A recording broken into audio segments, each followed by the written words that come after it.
All right, ladies and gentlemen, apologies for the late start. I was finishing up. I had a TikTok live stream, so first and foremost, hello to everybody that's on TikTok. Hopefully, everything is back. Let me try to get the comments and everything so I can see and be able to bring them up. One way or the other, I've got nothing here set and ready. But we should hopefully be here soon enough. 𝙬𝙬𝘼𝙎𝘾𝘼𝙎. Score of 3 goals in the group stage, all 3 from the penalty spot. Otamendi. Hello. Orsnes. Got a few fans there. 𝙬𝙬𝘼𝙎 didn't look comfortable, just slightly off balance. All right, let me get my software ready for the comments so I can bring your comments up and everything.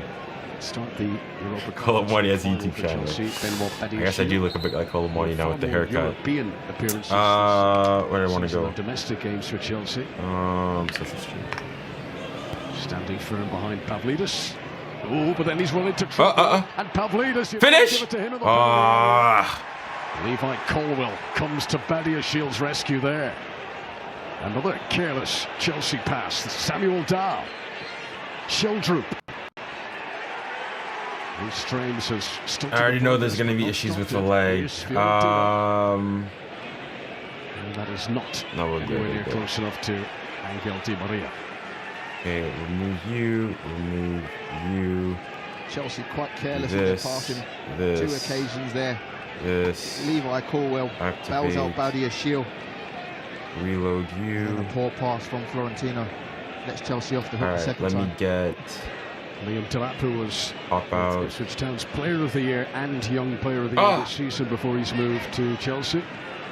Copy address. Bro, why is my thing so slow? Dang. Oh my gosh. And paste there. Palmer for 𝙬𝙬𝘼𝑎𝑑𝑖𝑠. Delap is lurking in the middle. Chance for Chelsea. Clear. Stretching was down. And it is Leandro Pereira who'll come away with possession. Kirchu. Sheldrup.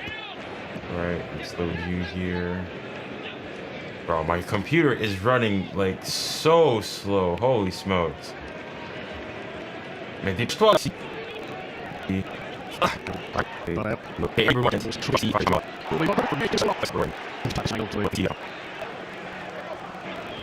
Good. Oh, it's just bugging out. I think it's info programs. Yeah, so it's on zone. There's Nick Fiesler.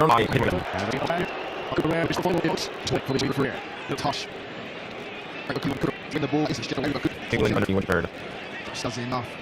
Can you bring people on this stream? On this stream, unfortunately. Because this stream, basically, I'm actually multi-teaming. So I'm streaming to YouTube Shorts, TikTok, Twitch, because I wouldn't be... Oh, like, I was thinking of actually do something like with a Discord server, where I create one and then people join me. Come on. Today would be his last game for the club. He's recruited Rosario Central, who are his boyhood team. Why is my thing still light? Oh my gosh. Not just yet. Gosh, man. Okay, let me go and like just get rid of all these recordings. 𝙬𝙬𝘼𝑎𝑑𝑖𝑠 in on the back of Orsnes, so it almost picked him out from 𝙬𝙬𝘼𝑎𝑑𝑖𝑠. And it's the right idea because Cole Palmer just dropped deep to allow 𝙬𝙬𝘼𝑎𝑑𝑖𝑠 to run in behind. Right idea, just slightly.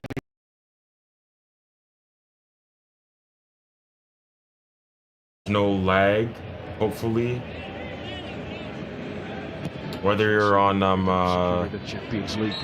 YouTube, TikTok, let me know. Hopefully now things have been sorted out. Even on my end here, everything seems to be back to some semblance of normal. But do let me know.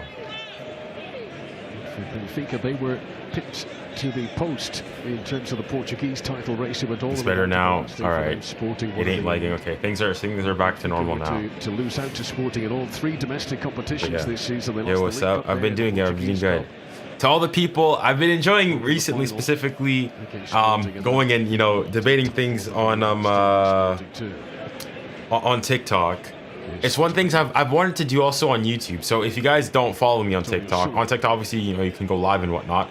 But the great things on TikTok is that you can bring guests on. So what I do, I bring a topic on, whether it's 𝙀𝙾 𝘋𝙾𝘋𝑼𝙎 to win the Ballon d'Or, and have people come on and be able to debate me. So if you're on YouTube or on Twitch or Kick, and you'd love to, get me one-on-one, TikTok's where it's at. Unfortunately, I don't think you can do that on YouTube. Yeah, at least as far as I'm aware, you can't do that, like bring on guests on YouTube. But I was thinking of, because like, for example, the way I'm streaming right now, I'm multi-streaming. So this is a massive,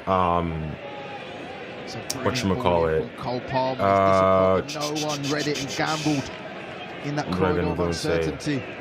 This is like I'm streaming to multiple different platforms at once. So this is on TikTok, YouTube, Twitch, Kick. And I can't really it's a lot more difficult to bring people on, and I have to do it through some, third-party platform. Fernandes, good block from Otamendi. Got his body across to snuff out any danger there, but at the cost of a corner.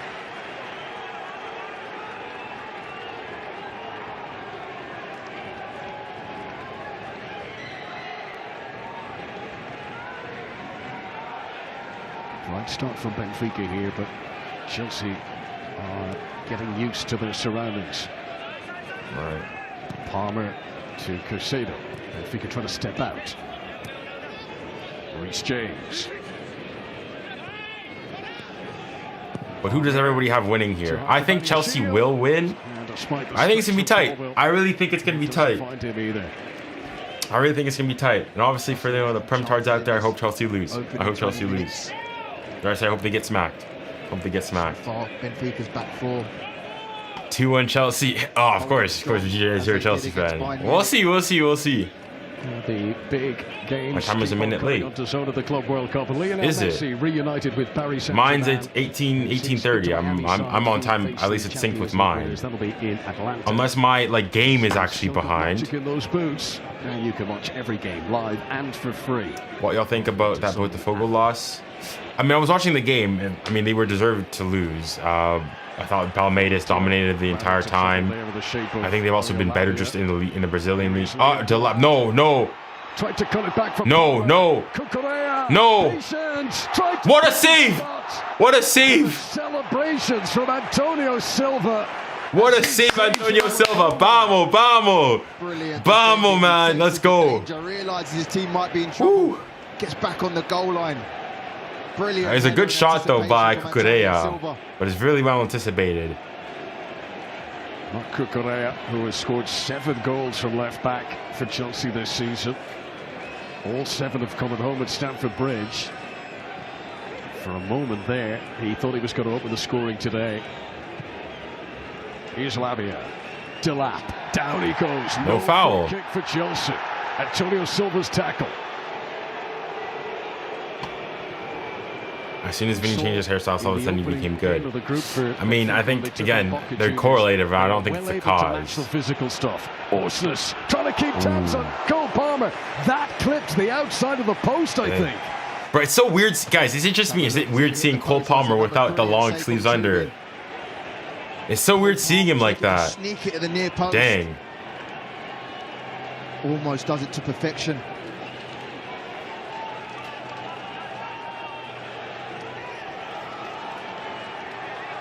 ⅓ minutes in, Chelsea asking serious questions in Charlotte. Gotta see if he ever plays Endrick. I mean, I think if you're Mbappe and you're Endrick, you're sort of looking at things and you're kind of pissed. Like you think, whoa, you can't have this, I think he's 21-year-old gumming and stealing all your thunder. But in fairness, he's taking it well, and that's what happens in football. If you take your opportunities well, you have a chance. Header out by Orsnes. Palmer. Bro, you're late by a minute. Okay, let me go to FOTMob and let me see the actual time. From Antonio Silva, and then 𝙀𝙀 barrels into Sheldrew. And that is a free kick to I don't know. My thing is 20 seconds behind the actual thing, but that's just natural TV broadcast delay. So I'm on time. I'm not a minute behind as you're making a team. Coming inside. He fakes to go to the far post. Maybe your stream is behind mine. Brilliant run from 𝙀𝙀, and watch this, Antonio Silva realises the problem might be that far post, gets onto the goal line, heads it away and celebrates like he scored a goal. I think there should be more of this in football. Defender celebrations. I agree. This is it. Oh, it's another great save. Strong hand. Bro, there is no one in that stadium in Charlotte. I mean, the lower bowl is filled, but the upper bowl vacant. Like, FIFA really need to sort out these like viewership things here. I mentioned that 𝙋𝙊𝘾𝙼𝘖, who had the shot there, saved on the goal line by Antonio Silva. His 7 goals this season all came at Stamford Bridge. His last away goal came when he was playing for Getafe back in Spain, and it was 4.5 years ago now. 𝙋𝙊𝘾𝙼𝘖, who tends to pack his shooting boots for home games in particular. It's 2-2, right? It's 2-2. Alrighty. Here comes Di Maria. Did the game start at 8 or 9? Set a few records in his time. He's offside here, though. He won't get a chance to take off. 66 minutes. I must have started at 8. Elliot and Hutchinson have scored. Always looking to do. I mean, I guess I want build up on the left-hand England. side. Yeah, England. I want England to win. To Di Maria or for 𝙀𝙀𝘋𝑗𝑛𝑠 overlapping him. What are the stats though? Germany had the most possession. England had more shots. It seems like a pretty decent game, even game. Interesting.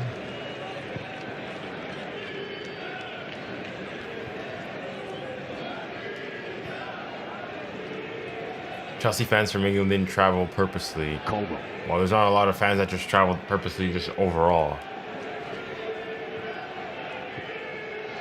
Benfica, who showed against Bayern Munich here in midweek, they can run and run, even in these warm temperatures. They won't allow Chelsea get out easily, and they hope to force little errors like that just by putting pressure on Enzo Fernandez there. The Enzo Fernandez derby. Past the midway point in the first half in North Carolina. Who's winning the World Cup next year? Early predictions. I'll say France. Now that Pogba is there, Pogba weaseling his way back into the French national team. Finally getting back in that midfield. I don't know. Pogba, Mbappe, Dembele, 𝙀𝙀𝘿𝘾𝘼𝙎, Désiré Doué, Bradley. Ah! France, I gotta support. If Didier Deschamps for his last hurrah decides to go out and just play attacking football, we can win it.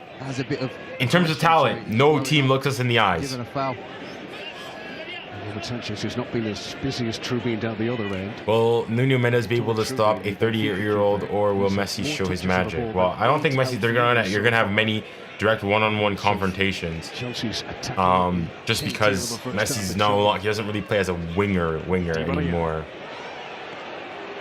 So no. Cross, or was he trying to catch Robert Sanchez out? Do you think? I think he was trying to catch Sanchez out, but probably a bit too wide, a bit too far. I don't think Conte can get back in realistically, but Pogba for sure.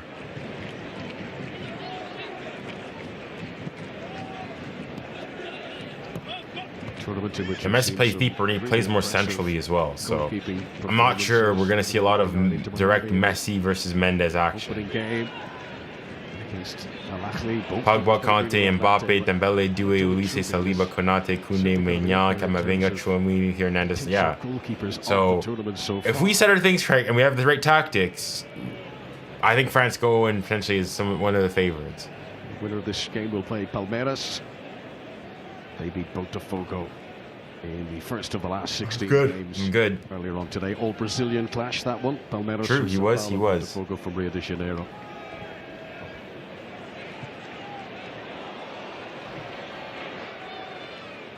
Brilliant link up from the two number 6s, Caicedo and Lavia. Just for once, 𝙀𝙀 not on the same wavelength.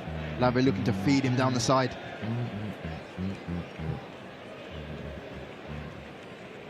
Two young players, Caicedo still 23, Did Pogba actually get selected? No, he hasn't. He's back now. He's back now at Monaco. So the idea is that he's gone to Monaco at a club that's in Ligue 1, not too much pressure. A club that's playing in the Champions League, so he's going to be able to play high-level football and then potentially be good enough to then make his way back into the French national team. That's the idea. You want space. You want to attack your fullback or the centre halves, and you got 𝙀𝙖𝙖𝙖 and 𝙎𝙊𝘾𝘼𝙎𝙖 sort of I think it was marshalling that injuries. Back three. It really is Who tough you to rooting break for? through. Benfica. I think PSG. Who do you think can win the Club World Cup? I'll say City, Bayern, and then what? Real, I guess.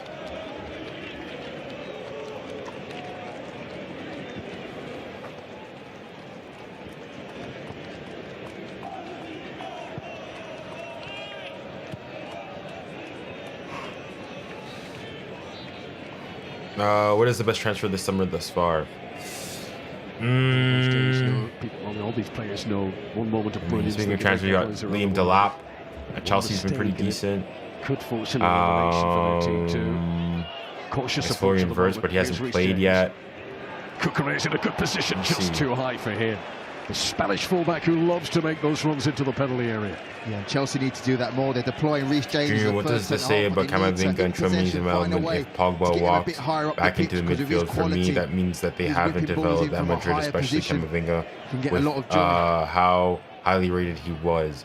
I just think that they're just different players. Like, even Camavinga, he's always been physically a beast. Technically, I mean, he's good, obviously, but he's never been a phenomenon. Pogba at his best, Pogba full potential, like if he'd reached his potential, you could argue the case, sort of like almost a Neymar, was set to be one of not just like the best French midfielders of all time, but the best midfield of all time point blank. His passing, his range of passing, his strength, his physicality, all those things he had. Could have won a Ballon d'Or realistically. So I just think, and the thing is though with the French midfield is that there's just a lack of creativity. Like Camavinga he's not a creative midfielder. Tchouaméni neither. He's somebody who can, sit deep, win balls back, spray balls, but that's not the role that he really has. So yeah. He's represented here in this FIFA Club World Cup in the United States.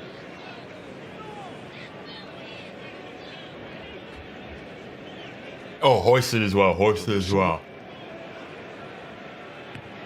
as well is a good shout for best. Yeah, probably of this that I've seen thus far, probably Dean Huijsen. The way he's been, like, even though Madrid have been struggling one, I think he's been pretty class. The thing with Wirtz and Frimpong is that obviously you haven't seen them play yet, so it's kind of hard. You've seen people like Trent play, you've seen 𝙀𝙀𝙀𝙀 play, you've seen Huijsen play, so yeah. The passing's been really good. He's taking quite a long time to get Zarbarni. The thing is though, Zarbarni wants to come. PSG want him. It's Bournemouth that are asking for ridiculous amounts of money. They're now asking for between 70 and 80 mil. Bro, get this nonsense out of here. Like, bro, I want Zarbarni. We need a right-footed center back, but also within reason. Like, we're not gonna go and break the bank for anybody and anybody just because we need a right-footed center back. We're not signing we're not trying to get prime Thiago Silva or prime Sergio Ramos here either. So yeah. Hydration break for the players. All right, hydration break. Let me know if you guys can hear the commentary audio in the background. I'm assuming you guys can, but I don't know for sure. At the start for Bruno Lage Benfica side, they've had quite a bit of possession. They've forced Chelsea into a couple of turnovers. But on the other side, Enzo Maresca, Chelsea have created a lot of chances. Maybe not as many clear-cut chances, but they've been territorial. They've had all the possession. They've had chances. So both will be pleased. Coming up tonight, Jake Paul returns to the boxing ring for the first time since the blockbuster event. Wait, was I using the wrong mic this entire time? 24. Jake Paul facing off against former Hold on. middleweight champion Julio. Did my audio just significantly change? And the co-main will feature Zurdo Ramirez against 𝙀𝙀𝘿𝘾𝘼𝙎𝙀 for the WBO and WBO cruiserweight titles. That's all coming up tonight, available to watch on the. Well, okay, I guess I had the wrong microphone selected. Fair enough. 𝙀𝙀𝙀𝘾𝘼𝙎𝙀 almost setting up streaming. I did. For Antonio Silva.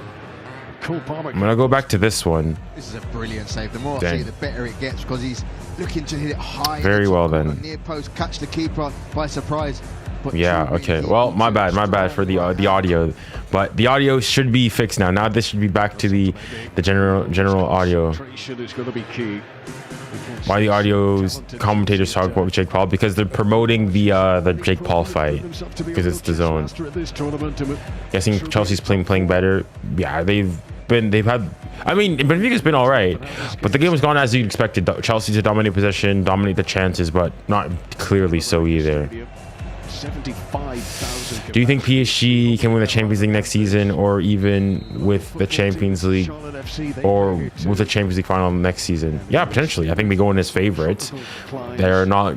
They're gonna, like, PSG was already one of the youngest teams in the Champions League to begin with. Their team is only gonna get a year older, a year more experienced. They don't have like crazy old players. You got like your oldest player in your squad is what, Marquinhos, who's what, 31, as a center back. Again, still sort of in his prime eras, so on and so forth. So we've got a good core, and we can go at it for still a while longer. First of all, back into position. They want to get on with it here. You think Marcus Rashford will work at PSG? I don't think so. No, and you don't need him. But as like a 9, I guess maybe he's a bit more dynamic, more technical than a 𝙀𝙊𝘾𝘼𝙎𝙗 Ramos. But how much are you going to get him for? And it would be okay being potentially like a super sub for us. I don't know. Time for these hydration breaks. How do you get more XP to move up the fan leaderboard? Is this? Ahead of half. I have no idea. Let me read what they have to say about it though. Top fans and XP. What is the leaderboard? A place for fans to stand out in the community. The top 3 get special badges, live chat. It resets every stream, so you can always try again. How do you get on the leaderboard? You'll need to collect XP points, experience points, or XP. Here's how you get them. Send a live chat message and send a super chat or live stickers. So by sending messages and by sending like super live chat stickers, it grows. You get higher XP. So currently on the horizontal, it's MZ. With 75 XP, and on the mainstream it is Leo. So it's based on how long you've been on the stream and how much you've commented. Horses. 𝙎𝙬𝘼𝑎 has spotted a bit of space. 𝙎𝙊𝘾𝘼𝑎𝑙 towards Schildrew, but well read by Reece James. Now a lot of red shirts had committed themselves forward there. Can Chelsea capitalise down the other end? Bit of a hoof in the end from Liam Delap. Needed a more cultured touch. That was the challenge earlier on. Fiorentina into 𝙎𝙬𝘼𝑎. So who do you think is your favorites to win the Champions League next season? Well, I'd say PSG, but I think PSG, Barca, Liverpool, City are going to be amongst your favorites. And again, it's PSG, but football moves really quick. So PSG might be favorites now, and then a while back it could change. So we'll have to wait and see. Right on the switch of play to Cole Palmer. Lavia fouled. Free kick to Chelsea. I mean, I'd probably put Barca ahead of Real, just because Real, new system, new manager, new style of play. I think it could take them a while to get used to it, but they'll be like up there for sure. Europa Conference League squad this season. I'm not sure how much game time he's going to get. I think he's coming off an injury, if I'm not mistaken. It's going to be good for the rotation with Lamine Yamal. So we'll see. But I think it's a really low risk transfer for Barca. I think they're getting him for what, like 2.5 million or something. So not a lot of money. Worst case, you let him he plays a couple games, develop him a bit, and you sell him for a bit more. So low risk transfer. Not many clubs, I'm assuming, were really around him, but he's also coming off a pretty bad injury. So we'll see. If PSG lose to Inter Miami, should Luis Enrique get sacked? No, because he still won you a treble. That won't go away. And then you could go and say that there's mitigating circumstances like fatigue. Obviously, it wouldn't be like great, but you know, I would still wouldn't sack my quadruple winning manager off of a loss in a Club World Cup competition where you've played over 60 games this season. 𝙎𝙬𝘼𝘾𝘼𝙎𝑎𝑐, who's all on his own, isolated with Reece James. It's the second time they've tried to switch it. Just chat, I have a question. Are there any spaces there for them? Barca or Arsenal fans in the chat? Benfica unbeaten at this Club World Cup so far.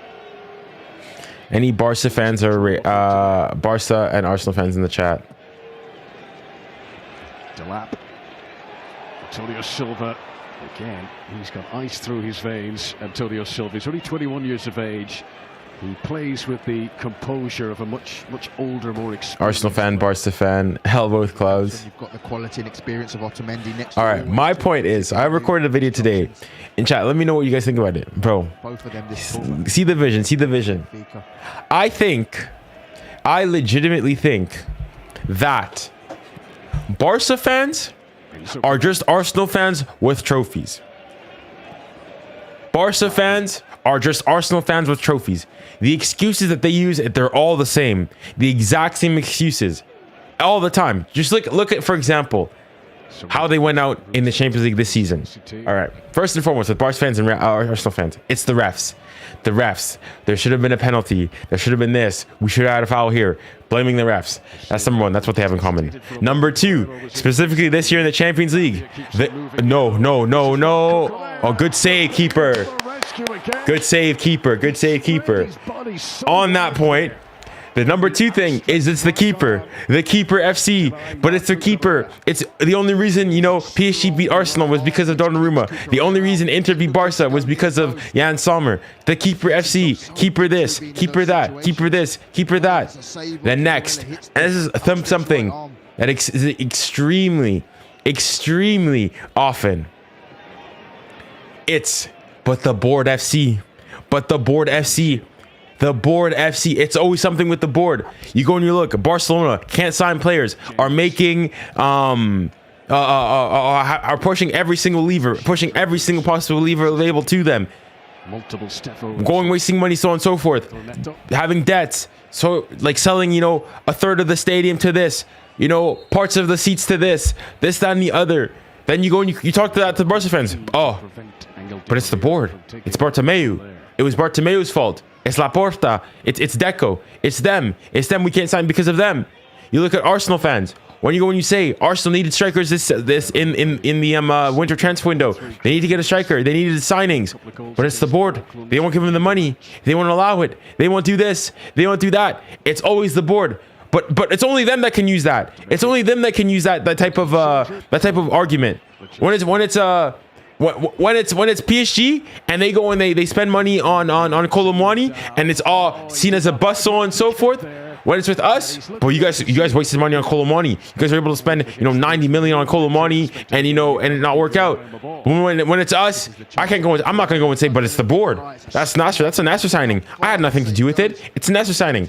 Like I can say a lot of things about Real Madrid, and I don't like Real Madrid, and you guys know this if you guys have been here long enough. But at the very least, they don't use this disgusting excuse of, oh, it's the board. It's the board. All right? They'll cook Perez, say that they need to do better. They need to make better signings. They need to have better coherence. But they're not going to go and use the excuse of, oh, but it's the board. But it's the board. Bruh. In the end, it goes out for a goal kick.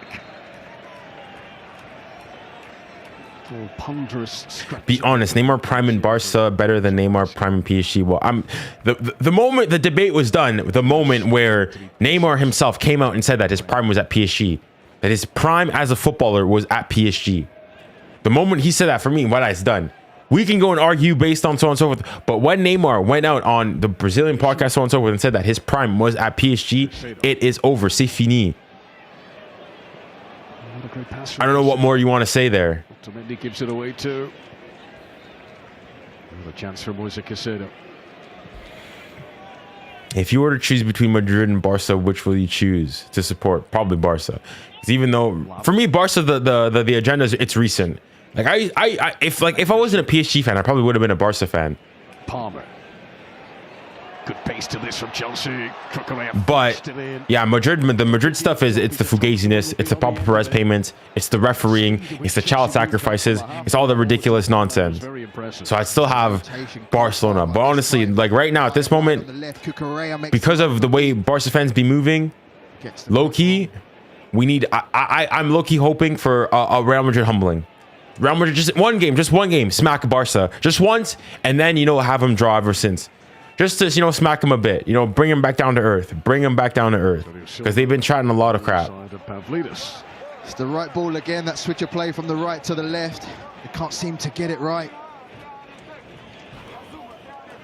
A month ago, you were saying Barca are entertainment FC. Yeah, no, I agree. Barca are entertainment FC. I'm not like Barca are still really entertaining to watch, and I agree that. But I've said, like, if you went back and watched that video, I said the high line stuff, that's still not for me. I don't want PSG to play that way, but I'll go and say it's entertaining. It's dynamic. It's high scoring football, which is entertaining to watch, and not necessarily the football that I want my team to be playing. 𝙎𝙖𝘾𝘼𝙎𝑍 to really contort his body there, Moises Caicedo, to get the header away. He said it because of Messi. That his prime was at PSG? Why would he say that? Because of he's just talking about his prime. He could very well say that his prime was at Barca. Like, it wouldn't. I don't see what's that. What does that have to do with with Messi? Brilliant save. Screw Barca, screw Real. I'm taking Atleti. I mean, I'd also, the way Athletic plays is not my cup of tea either. So listen, screw Spain, man. At this point, screw Spain. Junior, in your opinion, who's PSG's worst signing ever, or like currently, or like recent times? Was it a slightly poor pass? Either way, it has presented Benfica with an attacking opportunity here, with 2.5 minutes of normal time to go until the break. Stoppages to be added on too.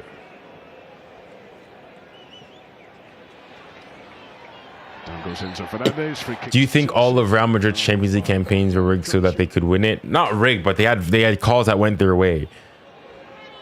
So I go and I think of like 2022 versus PSG, the foul on Donnarumma.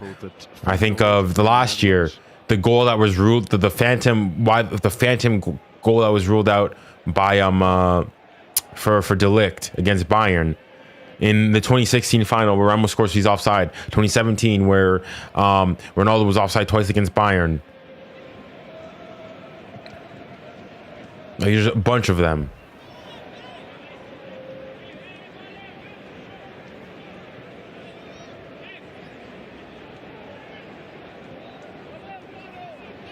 Lavia. We need you back in Earth, Junior, like in the Nations League semis. So good at that. Well, they want to come back down. I mean, I said when we lost against France, I never bigged up the Nations League semis as being, this big thing. So when France lost, it was like I was annoyed because of the way we played. Not necessarily, obviously, losing a semi is not ever great, but I wasn't necessarily the most pissed about the competition. 𝙎𝙖𝘾𝘼𝙎𝑍.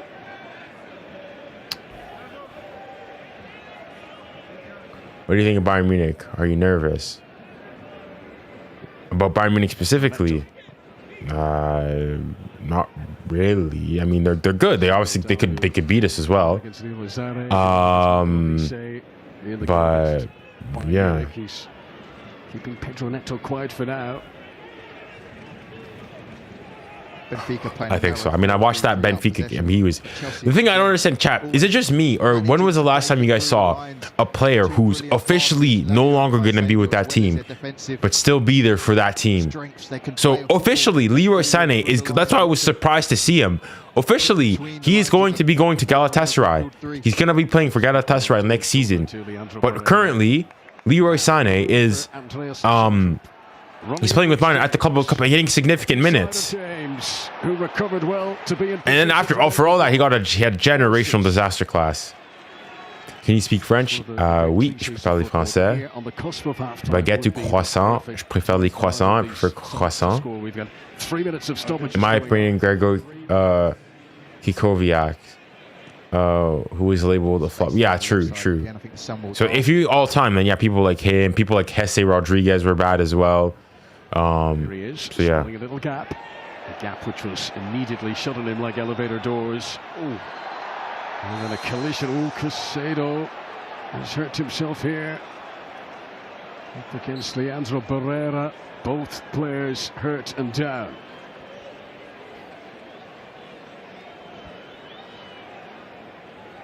No, I'm talking if Messi was in Barcelona and Neymar was in his prime in Barcelona, would be better than Neymar. Huh? No, I'm talking if Messi was in Barcelona and Neymar was in his prime in Barcelona. Yeah, I don't like the look of that. Barcelona would be better than Neymar and PSG. As in, if both of them were there. Well, I mean, Neymar was at Barcelona when Messi was in his prime, and I mean, he's phenomenal. But then when he went to PSG, he was better. To start every Premier League game this past season. So I don't quite get the argument here that you're trying to make.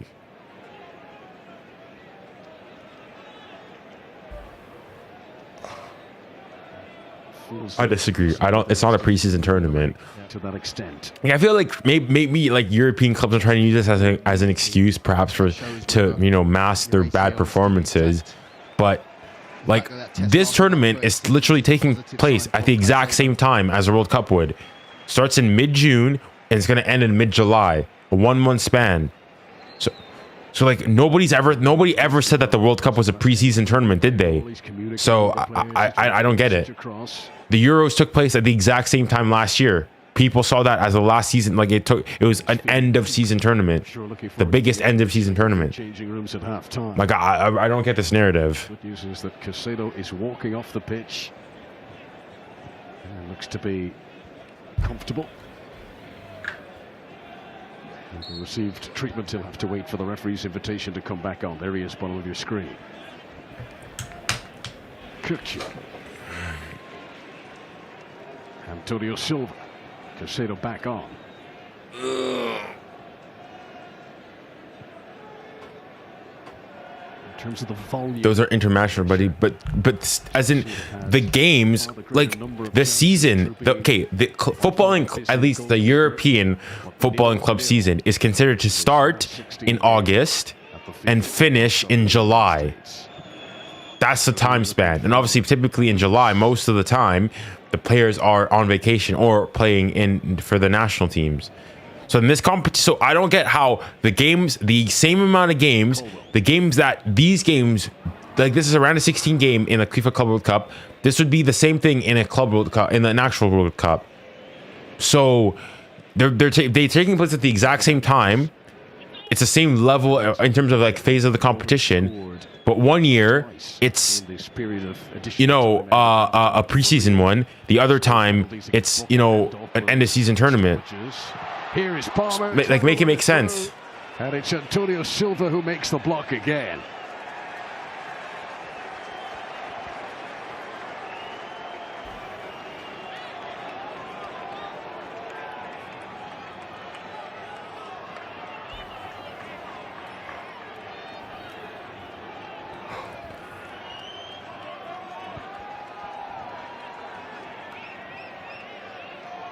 This might well be the final piece of action of the first half in short. Oh, sorry.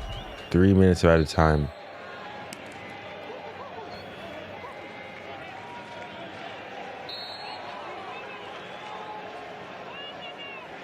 Pedro Neto to take.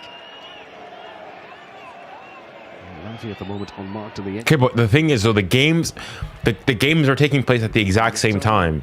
Headed down by Fiorentina. It's like, what is the nation? Like, there were Nations League games only a couple days before this Club World Cup began. What was is the Nations League a preseason tournament? Everybody sees that as an end of season thing. So what if 5 days later, then what? This tournament starts. It's a continuation. For there to be a new season, there has to be a gap. There's been no gap. Good first half from Chelsea, playing through the lines perfectly, playing wide, getting crosses in. Just that man, Trubian, who's been equal to everything Chelsea have had.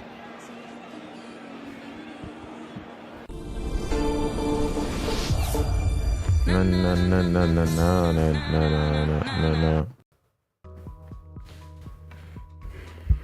Oops.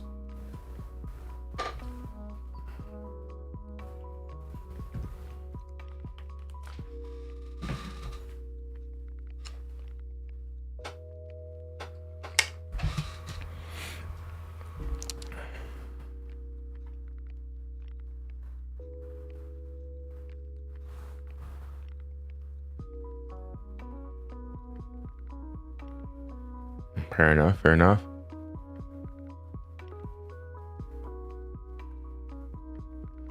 Yeah, that's I agree. Like a lot of the games also, I think FIFA have not planned it well, putting the times of the games, but they're trying to put the times of the games also to suit the European audience, right? Because if they put the games at like evening times in the US to accommodate, you know, fans being there, well then it's going to be like 2-3 a.m. here in the UK and in Europe, which nobody, like, unless it's your team is playing, you're not going to get up to watch a game then, especially for a Club World Cup game. So I can see that. Then there's also just the fact of like the way they were selling tickets. Yeah.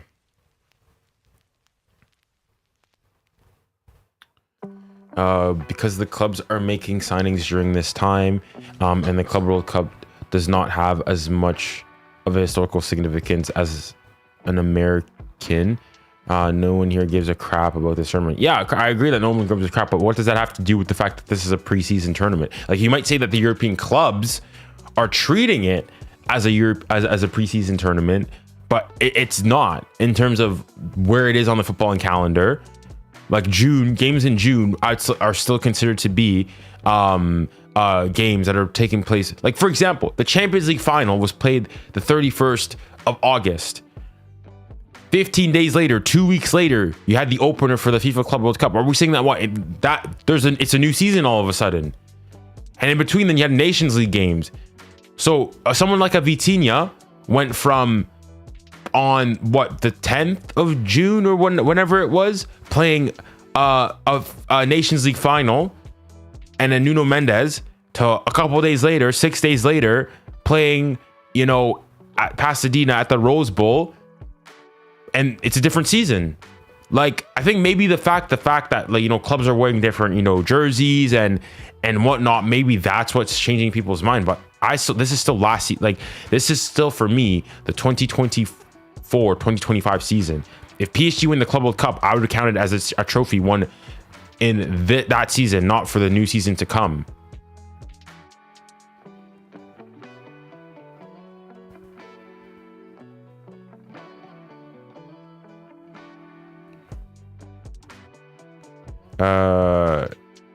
Let's read this question here.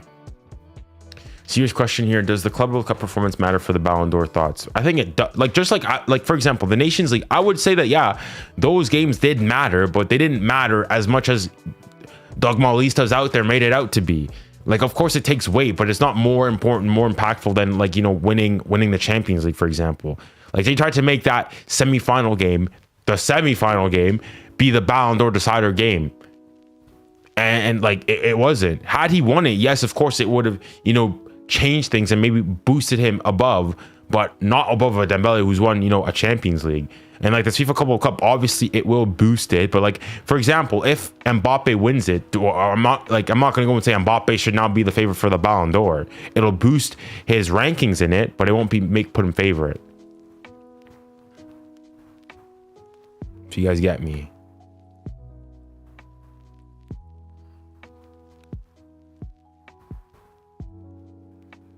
Would you want PSG's version of Zlatan back at PSG right now? I don't know if he'd fit into Luis Enrique's plans the way the striker he was. He wasn't really like that involved defensively. Sure, he might be really clinical. Also, typically for PSG, he wasn't the biggest in the big games as well. So for all the respect I have for Zlatan, probably not. Just the way the PSG are right now. But he was a massive player for us.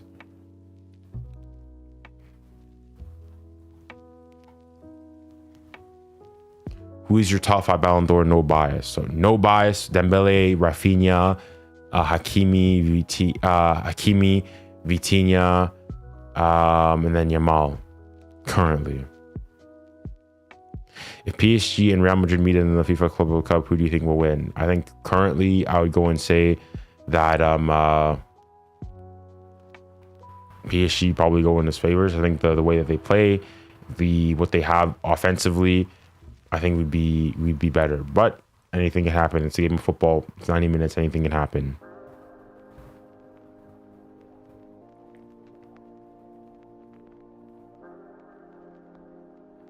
He said, when if like no bias again, when you go and you say no bias, you guys like, does that mean that just no take away take away PSG players? If that's what you want to go and say, then okay, I'll give you my list taking away all the PSG players, but I legitimately think that those players PSG players are deserving of being up there.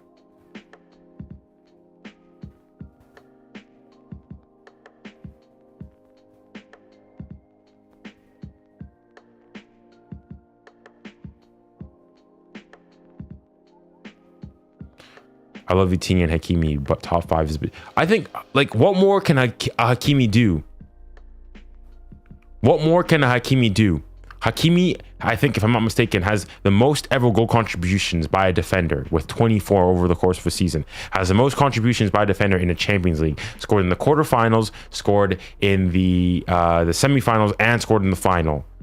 He's been consistent the entire year. He's won a quadruple with PSG. Is still competing for a trophy right now. What more do you want him to do?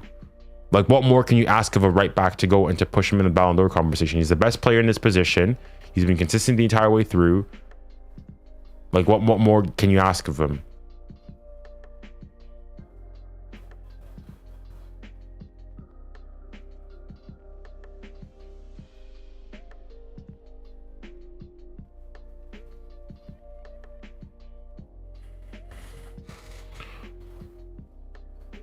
I'm talking about if Messi did not join Barca and Neymar was there, Neymar Prime would be better than PSG. Okay, but Messi was formed at Barca. It's not like he came on a transfer. Messi was there before Neymar, so I don't get this hypothetical. Like, it's a weird hypothetical. Like, what if Messi never went through the ranks at the La Masia and Neymar was there instead? Like, I don't get it. Who knows? Who knows?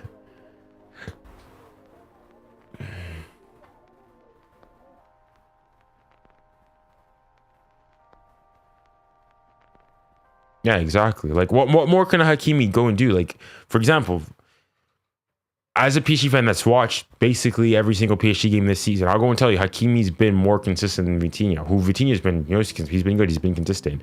But I go and say that he's still been behind Hakimi.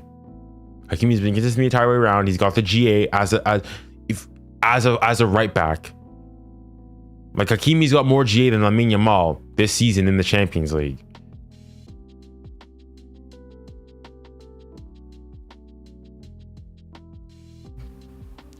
Who's top 5 midfielders in the world right now? I'll put Vitinha number 1, 2 Pedri. I guess Valverde's up there. Caicedo's been good. Dang, I'm just blanking on midfielders right now.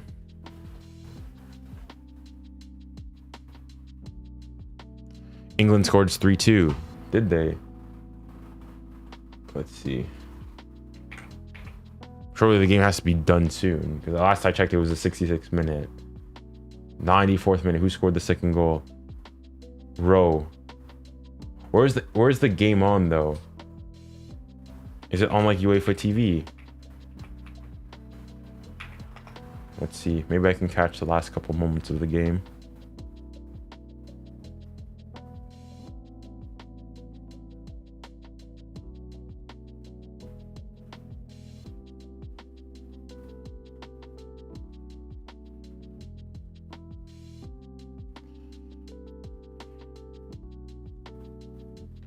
No, I can't find it. Oh well.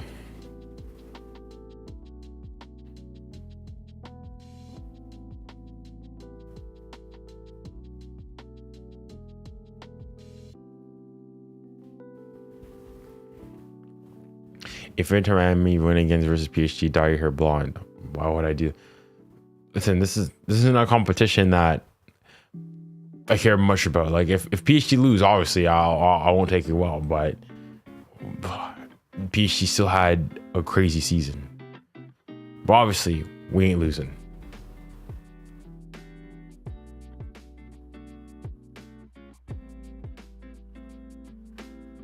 Lamine Yamal is pretty overrated, yes.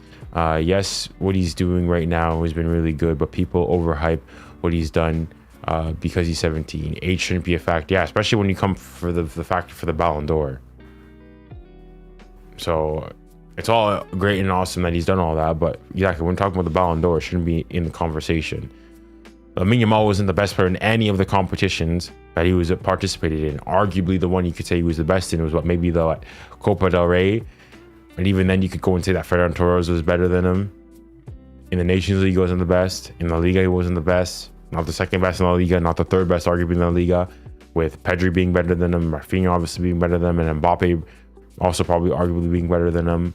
In the Champions League, wasn't the best, wasn't second, wasn't third.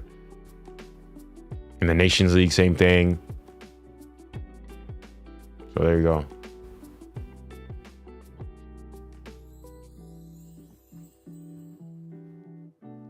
Hear about Lamine's new girlfriend, who's 30 years old. Well, they hear rumors and so on and so forth. But again, I've always been some listen, we don't know what's happened, so on and so forth. That's outside of football. I like to stick to talking about the football. But yeah.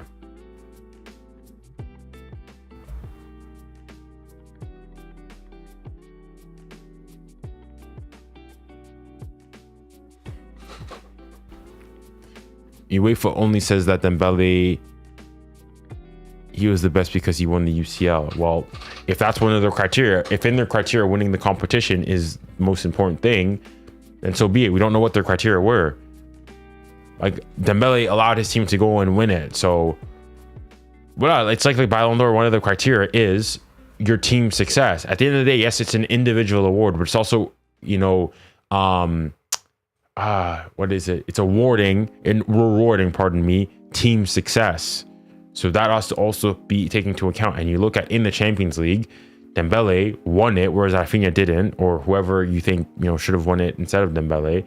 And Dembele did so whilst being impactful and doing it against difficult teams as well.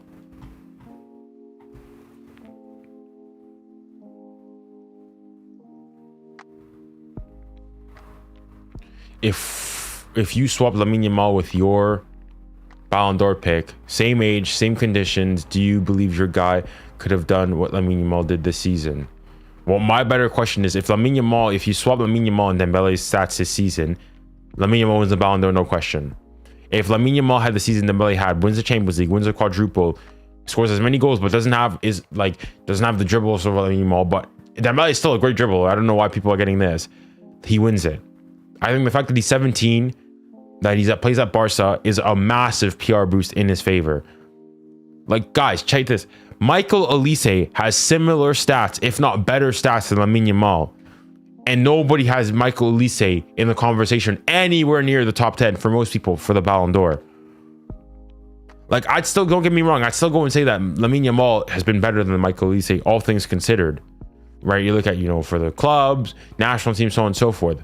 But is he 10 positions better? 𝙋𝙊𝘿𝘾𝘼 could legitimately finish 15, so on and so forth, even further.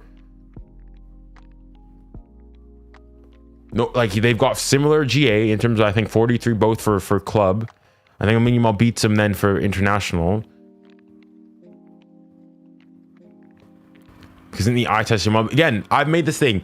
This whole thing of eye test. The eye test is completely subjective. What you think is good in the eye test, if I disagree, if I think that 𝙋𝙊𝘿𝘾𝘼 is better than the eye test, who are going to say, no, you disagree? Based on what? Based on what? If it's just it's completely subjective. I'm not saying the eye test is not important. Of course, the eye test, there's the dribbling, the eye candy, so on and so forth. But because of that, that doesn't make you a better player. Football is more than just dribbling. And you're saying that as 𝙋𝙊𝘿𝘾, for example, specifically. 𝙋𝙊𝘿𝘾 is up there, behind Lamine Yamal, yes, but up there with Lamine Yamal as being one of the best dribblers in the world. But at some point, he becomes different. When? What's if you want to look, okay, if you want to talk about intrinsic stats, then yes, things like, I don't know, dribbles per game, dribbles completed in total, yes. So that's why you bring up stats. Even the eye test, you could go and say in terms of chances created, dribbles, pass, etc., so on and so forth, is up there.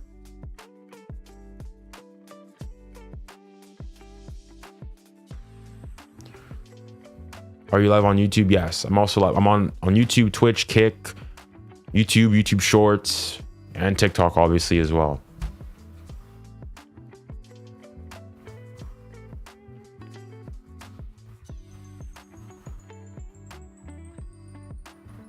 when it gets more obvious. Obvious, what is obvious? Like, for example, I'll go and tell you that for me, I prefer watching 𝙬𝙬𝘼 play than 𝙬𝙾𝘼 𝘾𝘼. Not because 𝙬𝙾𝘼 𝘾𝑼 does. I just prefer the style of play that 𝙬𝙬𝘼, the more flary, the more skilly, so on and so forth, of compared to 𝙬𝙾𝘼 𝘾𝘼. But if you prefer 𝙬𝙾𝘼 𝘾𝘼, well, are you wrong? Are you objectively wrong? It's just whatever tickles your fancy.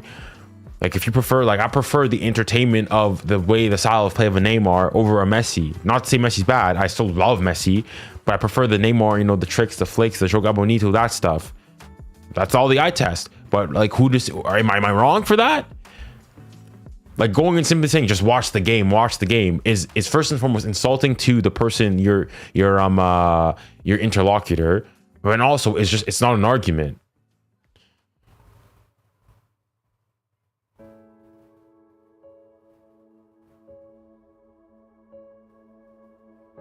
I can say I'm better than Dembele because my mom says in the well, yeah, I'm like, what is she wrong? Like, I mean, if it's purely at that point, like, obviously people go and you look at her funny, but like things like the eye test, just because even if you gave it, you said that the eye test, he's better than him.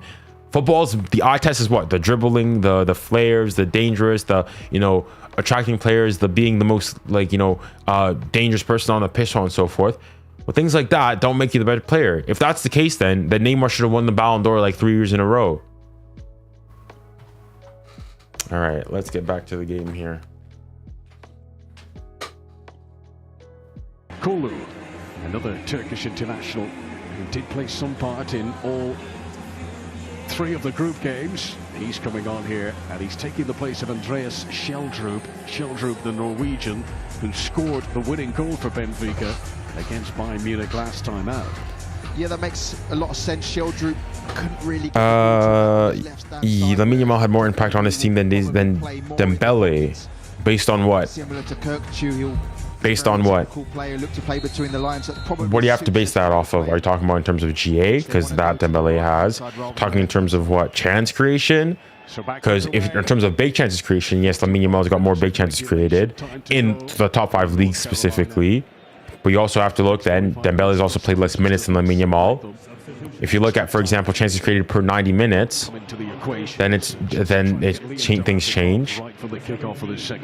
So again, depends. Samuel Dahl. Pavlidis. So many of his touches have been back facing his own goal today. The Greek international striker would love a few more looking into the whites of the eyes of Robert Sanchez. How long have you been supporting PSG? Started supporting PSG, I'd say 2013. 13-14. I've got a kit. I've ordered a kit that should be coming in so that season kit. I think it was Zlatan's second season at PSG. That's when I started supporting PSG, like, properly, like really watching them often in the Champions League. Like, I didn't watch when I was younger, a lot younger. I didn't watch nearly as much football, just because, like, I used to like to watch hockey more than football because of just access to watching games. Because back in the, like, when I was young, on like that things that were available readily on, you know, television, TSN for me in Canada was Premier League games, and then there was Champions League games that were on Sportsnet, if I'm not mistaken. Oh, I think they were on TSN. Whereas at that time, though, Liga. Ooh. And Otamendi just steered it away from it. Big chance for Chelsea at the start of the second half here. Another big chance, another ball flashed across the box by Cole Palmer. This time Leon Delap does get himself in the box. Otamendi, though, great anticipation to read where Cole Palmer was going to put it, and puts it out for a corner. Palmer.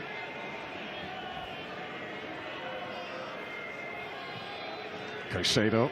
Good to see that Moises Caicedo has made it out for the second half after what looked to be a worrying challenge on him just before the break, but he's made it tough stuff. Palmer here, chipping it just in front of Colwill. Didn't quite have the right angle trajectory there. Yeah, this is the ball. He put couple in the first one. Just looking to flash it across the box. Oh, it's brilliant from Best Bros. That could have gone anywhere. That could have gone in the back. 99.55. Lap's just waiting to put it in. It's an end of the Liga one as well.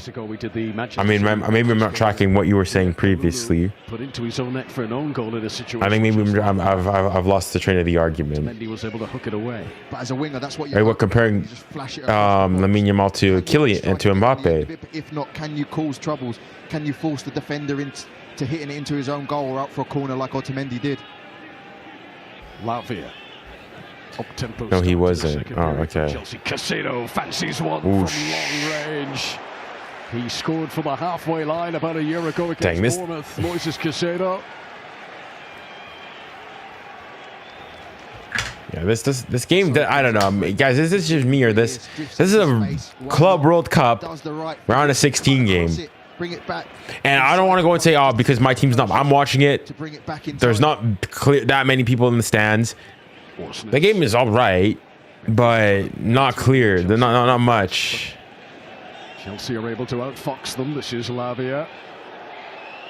Well played onto 𝙀𝙀𝘋. Otamendi crunches in. 𝙀𝙀𝘋 tries to keep it going. Referee gives the free kick to Benfica. A foul on Nicolas Otamendi.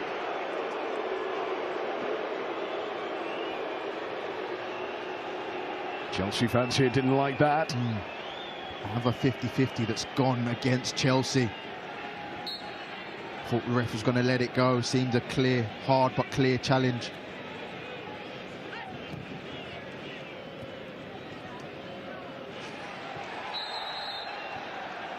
I mentioned earlier the first half, there's a needle, there's an edge to this game. Two teams who are willing to roll up their sleeves and really get stuck in order to continue at this Club World Cup. And there is the first yellow card of the game finally shown. And it's taken into the second half for it to appear. I think it's more for what he said to the referee here. Rather Let me than the join. tackle. I can't get people to join. Got the initial free I'm kick. streaming using OBS, so. Bad news for 𝙀𝙀𝘋, because if Benfica... Oh, the game went to extra time. The oh dang! I thought it was just like added time. Dronetto All right, fair enough. taking on 𝙬𝙬𝘋𝘍. Cucurella at the back stick. Cushion down, intended for Caicedo. This is 𝙀𝙀𝘋𝘍. He was leaning back as he struck it, but the deflection sends it out for a Chelsea corner. This is the Caicedo strike. Just opens up for him. You can see what he's trying to do. Cut across the ball. Give us a goal. More hits it like an arrow. As in on YouTube. Across it. 2 goals for Caicedo this season. I was specifically if you're on Conference League final against Betis last month. yeah, on TikTok, I can't go and allow people to come on because of how I'm streaming with using a stream key. Palmer and Di Maria, who is really digging in with some of the less glamorous stuff today, back helping out the defence at 𝙀𝙀𝘋 at right back, and he's been sacrificing any attacking positioning to ensure he's in the right place for his defenders. All right, I'll put a goal on then. It's not a choice as a winger. It's what the opposition does to you. If you look at Cucurella's position right next to Cole Palmer, Ángel Di Maria has no choice but to track back. There's 1 or 2 aging Argentinians who I think might take it on their own back not to track back on occasion. And Ángel Di Maria, in his 38th year, is certainly putting in the shift, but I completely take your point. This is 𝙀𝙀𝘋𝘍. Reece James. Pedro Neto's the target here. James going over the top, but bounces away on the Carolina turf and out for a Benfica goal kick.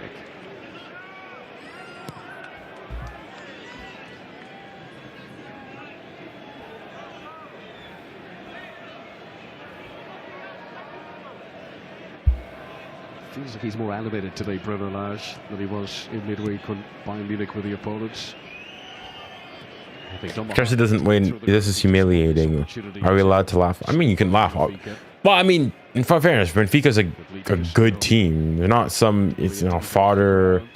Like Benfica pushed Barca in the Champions League this season. They said at the beginning, in the group phase. So they're no slouches by any means. Caicedo again.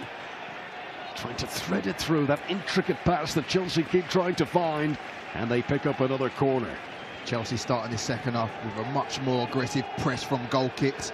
You can tell that's what the source of the conversation at half-time was with Enzo Maresca. Clearly wasn't happy with how much time they allowed Benfica off the ball, on the ball. Forced a couple of turnovers already in this second half from those goal kick situations.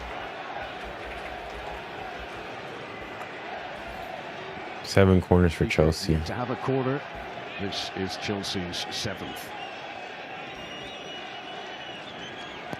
Floated by Neto. Otamendi was beaten in the air by 𝙎𝙬𝘼𝙎𝙏. 𝙎𝙬𝘼𝙎𝙏, who has only scored 2 goals in his Chelsea career so far.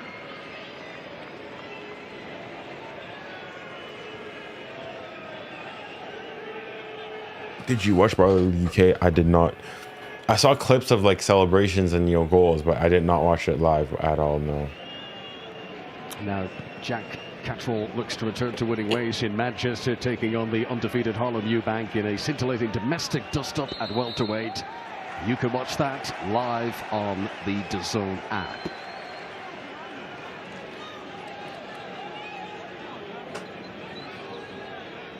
I don't know. I'm so tired, man.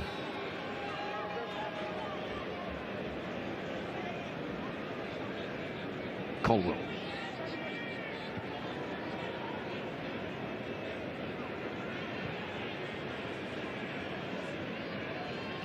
I was wondering, I've gotten asked the question before, like that I should create a Discord server. Leaning across. I've thought about it, and maybe I will at some point. After he had sent the pass. I think it'd be nice to, especially like on stuff like this, to be able to bring some of you guys on during like halftime and whatnot to discuss, or to bring you guys, some of you on more easily. In front of Antonio Silva and give Caicedo an option to pass into. Cole Palmer, who's not been able to match the goal. Junior, what's with top fans? Top fans are people like that have been on the stream for a long time and have been and have been contributing to the stream. So this is, putting in like messaging, sharing, making donations, etc., so on and so forth. On a few occasions, put a couple of great balls into the box. Palmer wasn't able to wriggle free of Fiorentino Luis there. This is Orsnes. Nice ball. 𝙬𝙬𝙖. Di Maria. What's your score prediction? I'll say 1-0 extra time, even though I don't want to do it extra time. Like, I want to do other things. 1-0 to Chelsea, though.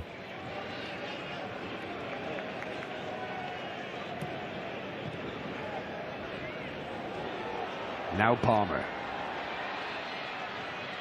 Plays the pass behind Enzo Fernandez. Little misjudgments like that have hampered Chelsea a bit today.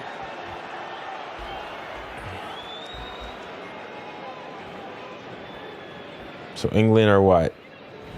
10 minutes away plus added time of winning the under-21 championships back-to-back. Just gives Benfica a chance to reset. The thing with these championships is that it's so weird because obviously, you take them seriously, so on and so forth, but you think of like Spain could have had 𝙎𝙬𝘼𝘾𝘼𝘎𝑗 there, could have had people like 𝙀𝙪𝙨 there, could have had Nico Williams wouldn't be eligible, but people like that. France could have had 𝙬𝙬𝘼 there, 𝙬𝙬𝘾𝘼 there, 𝙬𝙬𝘼𝑗 there, 𝙬𝙬𝘼 there. Like there's so many players that could have been playing there for all these nations, to where it's like, of course they won, you don't take that away from them, but it's like the talent pool who's available to you is so much different. Like a couple months ago, France like just smacked England's under-21s, and the thing is though now 𝙬𝙬𝘼, if I'm not mistaken, he nearly went inside his own goal there. Very quickly, yikes! Back to the goal line. Oh, chance to break here for Chelsea. There's 4 defenders. There's 4 Chelsea attackers. Cole Palmer takes on Antonio Silva. And Silva's has been doing all day. Remains anchored to the turf and pushes Palmer out wide. And that's the problem Benfica. Can you say Pogboom's back for Nede? Pogboom's back! Il est de retour! Quick play from the goalkeeper Sanchez. Pogboom! Pog's back! Il est de retour. Force a corner. Nah, actually, I'm happy though. It's gonna be good for Ligue 1. Might actually even have to get a Pogba. I think he's wearing number 8. Might have to get a Pogba Monaco jersey for the vibes. For the vibes. It's for the love of the game. For the love of the game. Short this time for Chelsea. 𝙭𝙬 Benfica don't want to push out too quickly here. They know this is coming straight back at them. Nicely floated. Oosh. Tried to send it across. Are you French? I am, yes. Box, but just too much force on the delivery. This is the cross from 𝙎𝙊𝘾𝘼𝙎𝙏. There's no doubt he's looking to put it in the box. He's not looking to shoot. Almost catches Sanchez out, who's sort of anticipating the whipped cross in. Heart in mouth moment for the Spaniard Robert Sanchez there. Fiorentino. Otamendi. Otamendi. Kevin De Bruyne. Those are investments from the past. Oh, he tried to leave it for Di Maria, who I don't think was expecting that. Enzo Fernandez. I don't know, why am I so tired? I've slept. Up against 𝙎𝙊𝘾𝘼𝙎𝙾.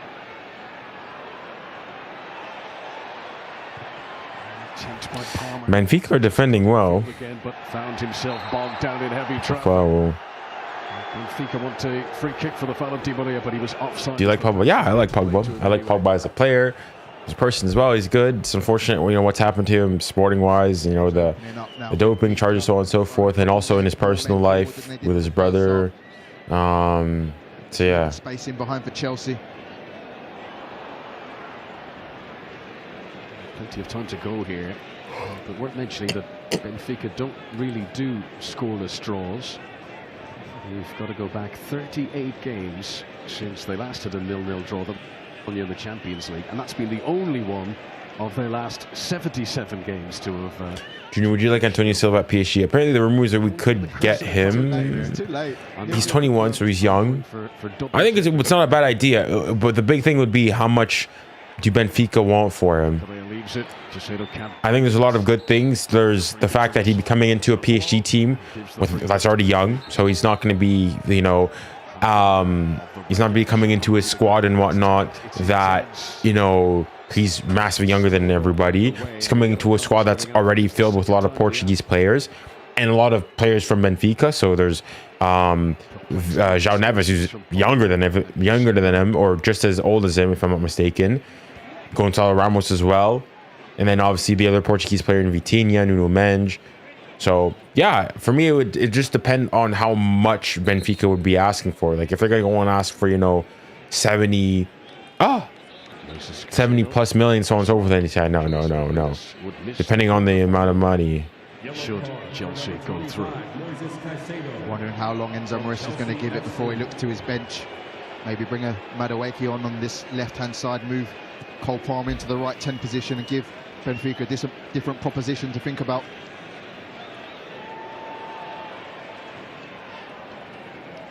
No goals, but if you're a fan of either of these teams, it's on a knife edge now. You'll be intrigued about every passing second of this, because one goal could well be enough to win this last 16 tie. 𝙭𝙬 Lavia,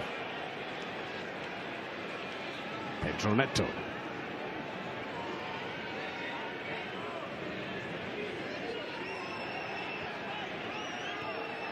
This cue by Reece James. I think he was looking up to see who was there to be aimed at in the centre, and he took his eye off the ball.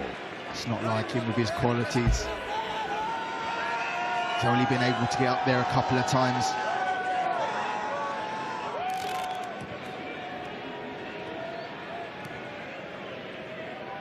So a Cruzeiro fan there in the crowd. There's such a huge presence of Brazilians at this FIFA Club World Cup tournament in the United States. Every city we've been in, we've seen a huge number of Brazilians proudly wearing their colours. More free kicks, more yellow cards. This time Fiorentino Luis. I think he does well with Cole Palmer, just to get his body between himself and the ball. Florentino has to go through him to get the ball.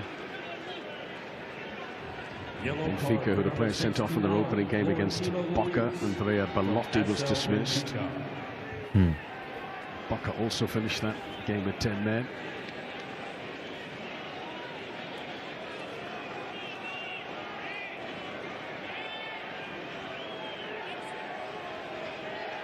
The angle is tight here, but 𝙎𝙊𝘾𝘼𝙎𝙖 has erected a two-man wall nevertheless.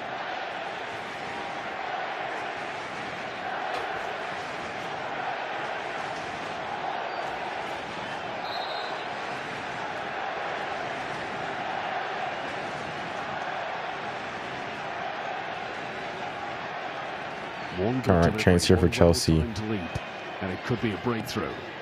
Oh, he's gone. Oh! He went for it. But he didn't get the right planning permission. 𝙎𝙬𝘼𝑗𝑚𝑠 gives Chelsea the lead in Charlotte. Oh, he's caught the keeper out. He's caught the keeper out. 1-0 to Chelsea. My bad. Wrong score. Finally, wow. Breakthrough. And that's on the keeper there. Let's see. It's clever. It's very clever. Quality and the pace to pull it off. See it from the goalkeeper's angle. It has to be inch perfect. Oh no! It's just a great shot. It's a great shot. It's excellently executed. I think it's more so it's excellently executed, man. It's excellently executed. Well played. 𝙎𝙬𝘼𝑗𝑚𝑠, who scored a free kick. All right, fair enough. The national team against Latvia in March. That is just his third goal of the campaign for Chelsea.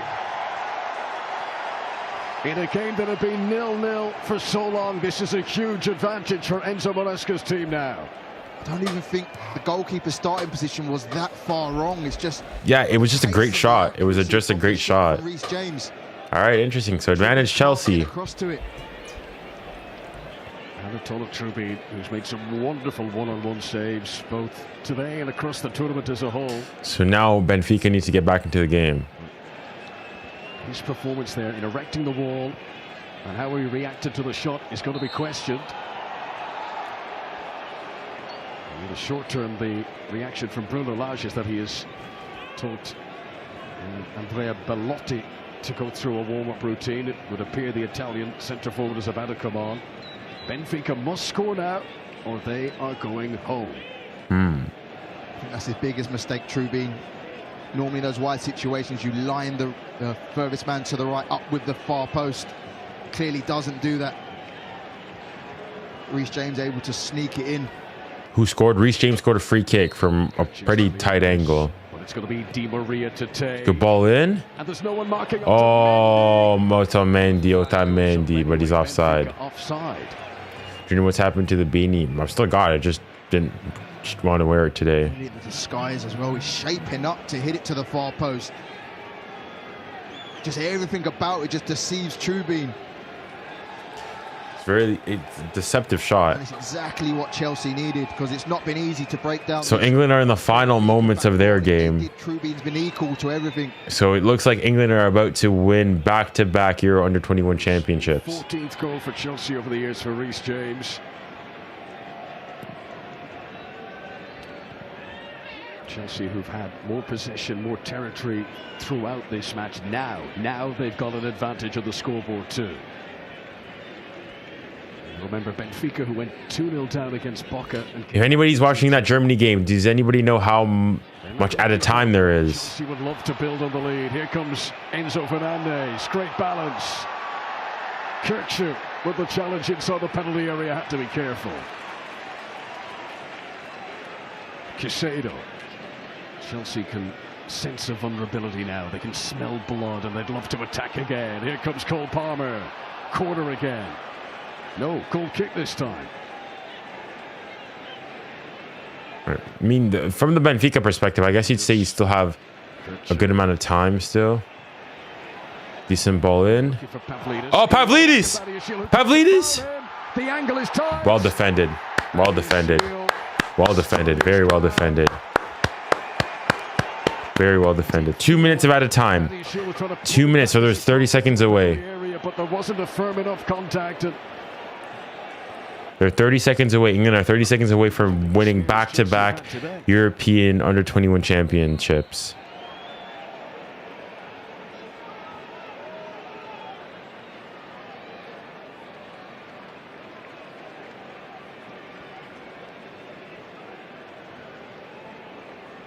You're right, it's good defending from 𝙎𝙬𝘼𝘾𝘼 in the end. Probably doesn't pull him enough to warrant a penalty. Looks like he's done some damage to his hamstring in doing so. All right, let's see. It's 22 now. So surely it's going to be the end now. He kicks it long. In the heat, the dehydration. Is he gonna? That's at the game. This break in play. Benfica going to make a couple of changes. I'm assuming that's the game done. Look at 𝙀𝙀𝘼𝘾𝙼 down there is getting ready to come on. The clock is still ticking, but I'm assuming it's done because I'm seeing the stats now. All right, so England have won. England have won the under-21 championships back to back. Congratulations. Félicitations. There's just been so much football around here that I've just not been able to watch all of it. Scored against 𝙀𝙀𝘋𝑆𝑝ÉRANCE last time out. It's a shame for 𝙀𝙀𝘋𝑆𝑝ÉRANCE. Saw some Premier League action during the campaign, and he will not be able to finish this game. Just emphasises what a young Chelsea team this season. 𝙀𝙀𝘋 is the oldest player to play for Chelsea this season, and he's only 27 years of age. Belotti is coming on for Benfica as we prepare for a big final 20 minutes plus the stoppages here in Charlotte. This season, dive back into NFL Game Oh my gosh, what are these advertisements, man? From every team, every snap, sack, pass, and touchdown. Plus NFL Red Zone on Sundays. Welcome to NFL Red Zone. Preseason kicks off August 1st.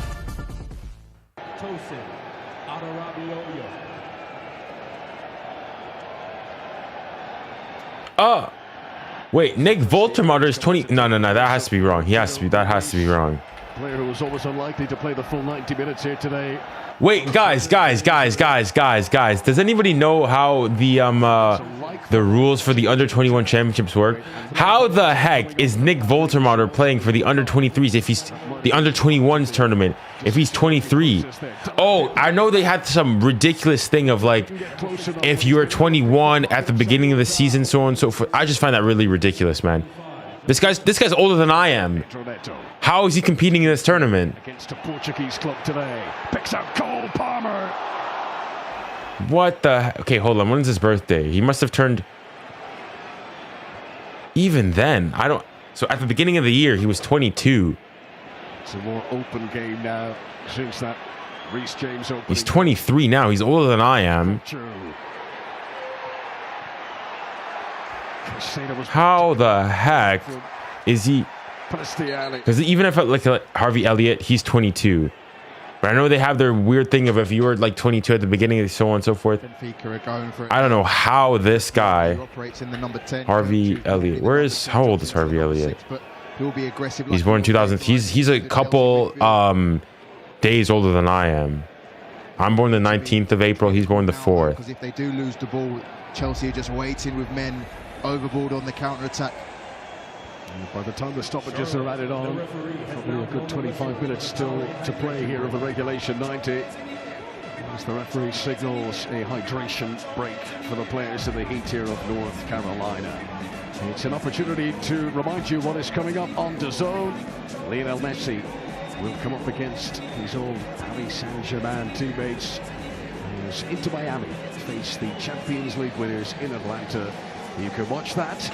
No, I don't know how they go and do so. I think maybe they do it based on like the qualification. So for the Euro qualifiers, maybe if you were 21 then you do it, but I don't know.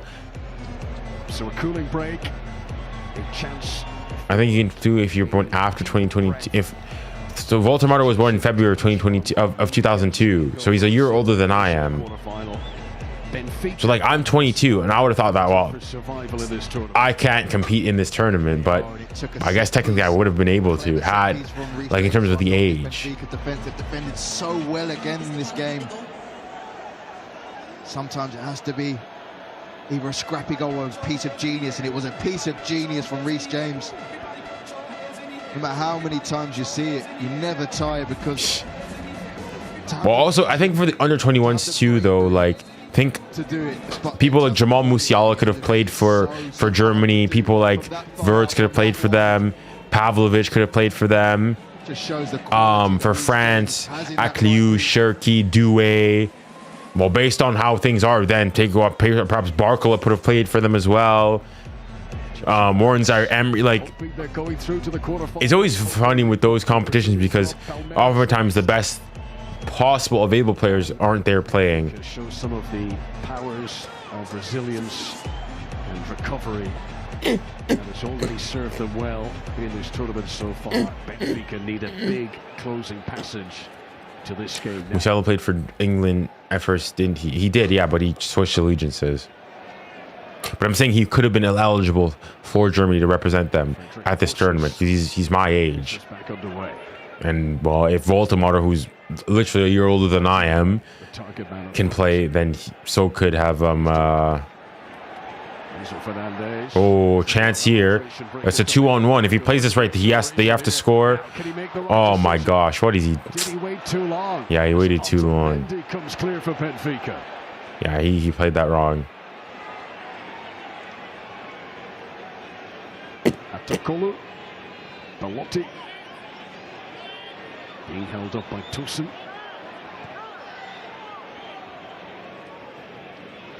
𝙬𝙬𝘾 was definitely holding on at one stage there, but he was shrewd. He didn't hold on for too long. He let go before it became persistent. Palmer stretches to make the interception there. He was just a little bit slow to get back up to his feet, but he's running freely now. This is Cole Palmer. Yeah, Benfica in trouble now, just defending with the 3-1 in front of them. Don't go in depth on Hakimi. On that Hakimi take, please. By all means, what do you want me to go and say? Needs must for Bruno Lage. They might as well lose this 2-3-0 Benfica rather than get everything into trying to get the equaliser that could force extra time. Pedro Neto. Cucurella. Straight to Ďuďo.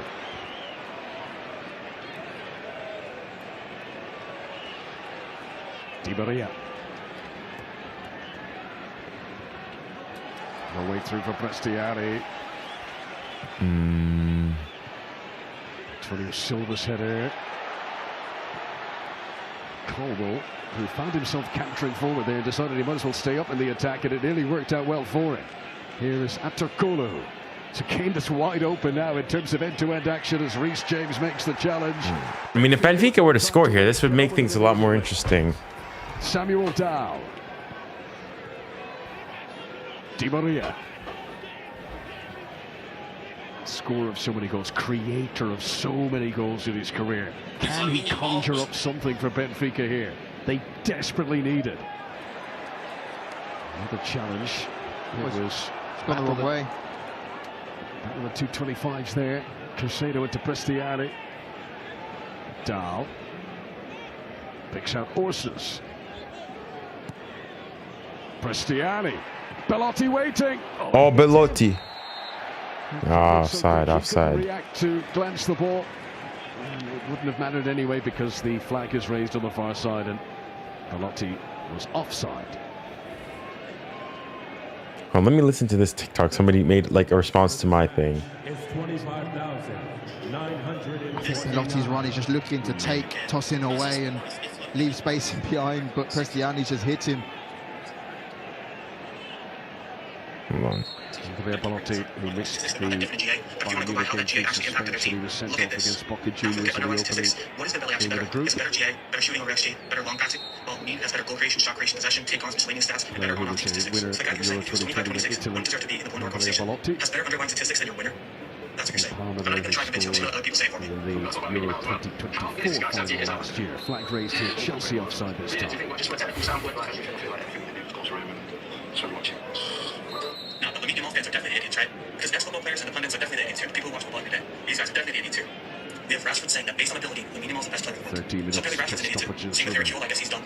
And Jack Wilshere too. No ball knowledge apparently. I mean, Fabrizio Romano out here saying that what Lamine gives is another level. They probably give you special, but not the same as what Lamine Yamal gives you. And then Casillas asking if he thinks Lamine will be the next Ballon d'Or.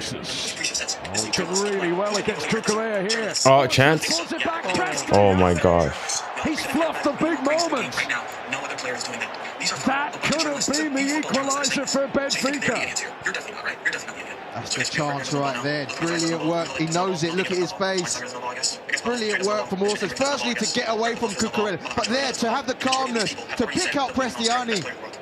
To be fair to 𝙀𝙬𝘼, gets back well to put pressure under 𝙬𝙬𝘾𝘼𝙎's shot.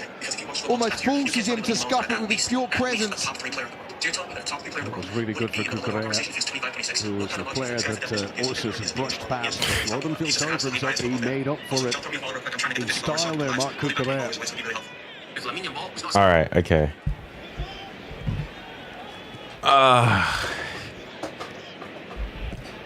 Benfica need a goal. When was that posted today? It was.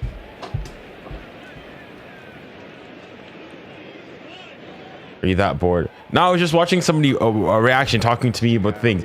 A lot of people talking about using the argument for Up to his right boot. the fact that a lot of past professionals, so on and so forth, are saying that Lamine Yamal should win the Ballon d'Or. He's the best player in the world, so on and so forth. Okay, well, one thing I say when they say he's the best player in the world, so on and so forth, is it based on what at that time over the Ďeľap. That's a good finish, but he's offside. He's offside. It's a great finish though by Liam Ďeľap. Side flag is raised. He's off.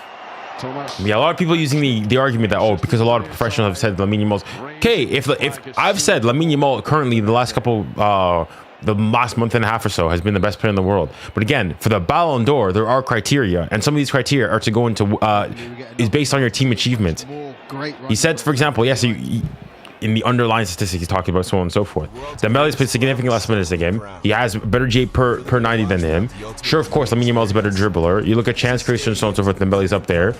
Like, I'm not saying Lamine Yamal is, absolutely trash and so on and so forth, but based on the criteria of the Ballon d'Or, so on and so forth, I think that just because Lamine Yamal is a better dribbler, that should then therefore put him clear above anybody else. And the reason I said, for example, if Lamine Yamal is 22, 25, I think the fact a clear good example is 𝙂𝙖𝙖𝘾𝑼𝙎. 𝙂𝙖𝙖𝙖, nobody has him in the top 10 Ballon d'Or conversation for most people. Yet he's got similar underlying stats to Lamine Yamal, was arguably better than him in the league, obviously was worse than him in the Champions League, so on and so forth. And obviously I'd still say Lamine Yamal is better than him, but nobody has him in the conversation for the Ballon d'Or whatsoever. Chelsea need that fresh injection. Junior, have you played PES? I played PES I think 2011. I had PES 2011. The left, Dewsbury Hall maybe off the right, Cole Palmer centrally. So yeah. Number 8, Enzo Fernandez is replaced by number 22, 𝙬𝙬𝘼𝙖 finds Orsons.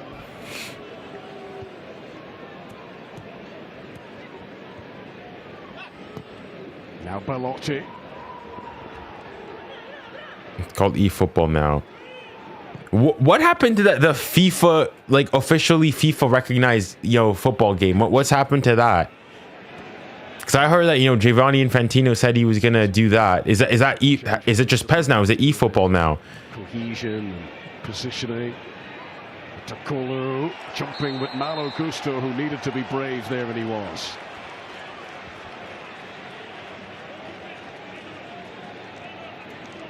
semi-automated offside replay on the screen.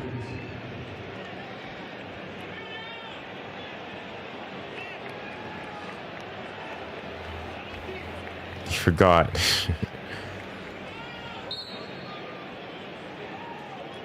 Tosin. Dewsbury Hall has replaced Enzo Fernandez in the midfield. Looking for Ďeľap. Again, Antonio Silva's done a really good job against Liam. I don't think eFootball has to deal with FIFA. I mean, I just remember him saying that there was supposed to be a game that FIFA would have with the FIFA branding, so on and so forth, after, you know, the EA Sports and FIFA separated. I'm still waiting on that. Would also mean he would miss the quarterfinals should Benfica recover here. Yeah, just gets done by the step over from Neto. Neto looks like as if he's going to come back onto his left foot. Step over down the line. Does 𝙀𝙀𝘼𝑖𝑎, ends up.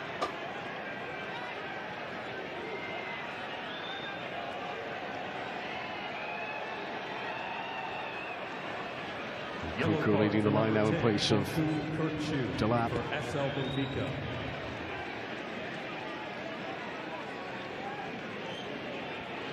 Chelsea so close to the quarterfinal. They can almost touch it, but they are not there yet. There is still work to be done.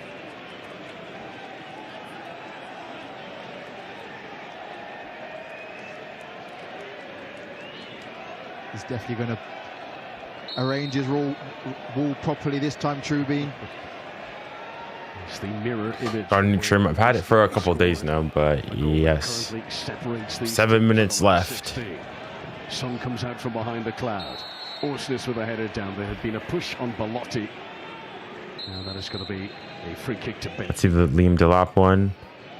Is it tight? Oh, nah, he's off. He's off. Yeah, it's pretty clearly off. Offside. Leandro Barreiro. 𝙬𝙬𝘼𝑎, who may now only have minutes remaining as a Benfica player. Otamendi. Dow. Barreiro.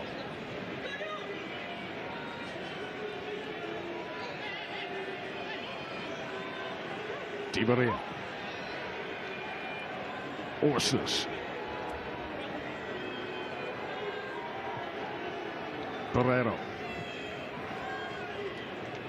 Otamendi. Pedro Neto getting in really close to Dow. Cross comes Malo Gusto. Is that not a foul, ref? Well, yeah, didn't look like they played the ball there, but okay. 𝙎𝙊𝘾𝘼𝑎, who's never completed a full 90 minutes for Chelsea. Really? Fouled there by 𝙀𝙧𝑒𝑖𝑛. Interesting. Have you ever played or heard of Red Dead Redemption? I've heard of it. I've never played it though. Oh, clearly, blatantly. He's been sent off once. He's looking to it again.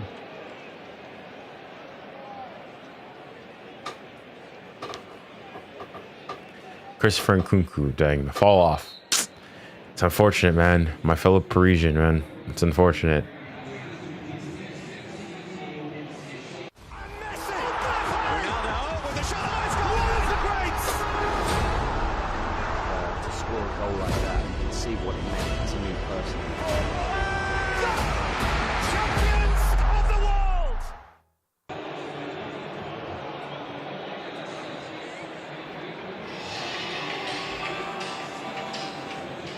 Notice a bit of disgruntlement around the stadium here because of some impending bad weather. The referee has been advised to bring the players. Bro, there's 5 minutes left. No. Junior, will you see the FIFA World Cup matches in Canada? Hopefully, yes. Imagine some lightning in the air, perhaps. Oh my gosh, no. Security always the priority. Have they paused the game? Quite upset about this only because, Andros, they were so close to the final whistle. Just play the last 5 minutes. To take the safe option, and the players are being advised to go off, so this last 16 games still has a little way to go before we know for sure who's going through. Yeah, it's frustrating for players, fans, everybody, but what can you do if there's bad weather, lightning possibly in the air? Player safety has to come first, fan safety has to come first, and unfortunately we have to stop this game. It's not the first game of this tournament that has had a delay due to weather. As you can see, those menacing clouds over the head of the America Stadium. Well, let them play in the wind. They're pausing the game because due to potential issues with like thunderstorms. For the boiling temperatures, we were in Orlando yesterday where there was floods and floods. There's 5 minutes left. I mean, and plenty care being taken here to ensure not just players, of course, but spectators as well. In what is a very I mean, yeah, you do have to take the safety seriously. Covered by a roof in terms of aerial protection. Yeah. With lightning in the air. Spectators too making their ways towards the safety of the concourses in North Carolina. I did wonder, Andros, when we came out, those floodlights were full wattage for this afternoon kickoff, and I remember thinking, I wonder, why have they got the floodlights on when it's so bright? And of course, I'm now understanding why. Yeah, it doesn't look great, those dark clouds circling Cumulonimbus clouds. Forecasted. We're just hoping we could get to the end of the game before it got worse, but unfortunately 5 minutes before the end. Yeah, so make it just 4 minutes of the game remaining. Of course, the period. Imagine if Benfica were to come back and score. That'd be crazy. I just hope that we're not here too much longer, though. Eluding a misshapen wall beyond goalkeeper Anatoly Trubin, who had performed heroics in the build-up to that. But his part of the goal will be questioned, the Ukrainian goalkeeper. 𝙋𝙊𝘾𝘼𝙎𝙾 goal on the cusp of sending Chelsea through to the last 8. But we will have you seen what Juwon said on the Front 3 channel? He said a bunch of things. It's basically, I mean, I've got a video out talking about where he was talking about, you know, they were going and saying that, you know, PSG think they're a big club. They put Arsenal above, saying that Arsenal's a big club. Some of the but been forced to delay already. Yeah. But we saw those dark clouds overhead. And they do tend to have such accurate weather forecasting here. They obviously knew that something with menace. Wait, what happened? The match is getting postponed because of potential thunderclouds. Trubin will probably get a lot thunderstorms. So all the players, all the fans and whatnot are having to go inside. Because so many players can see it, but can they execute what he did? Yeah, if this happens at the World Cup, this is gonna be disastrous. Have a chance of beating. It's gonna be at the same time. And he hits it right in the corner. He hits it with so much pace that Trubin just can't get across in time. So for me, I'm going with brilliance from 𝙋𝙊𝘾𝘼𝑎𝑙 rather than... If I hear goal Benfica in the final minutes to take it to extra time, I'm gonna crash. Not gonna lie, I kind of don't want it to go to extra time. I actually would like want to get onto being able to do other things. But it'd be good for the football, I guess. Lightning here yet in Charlotte.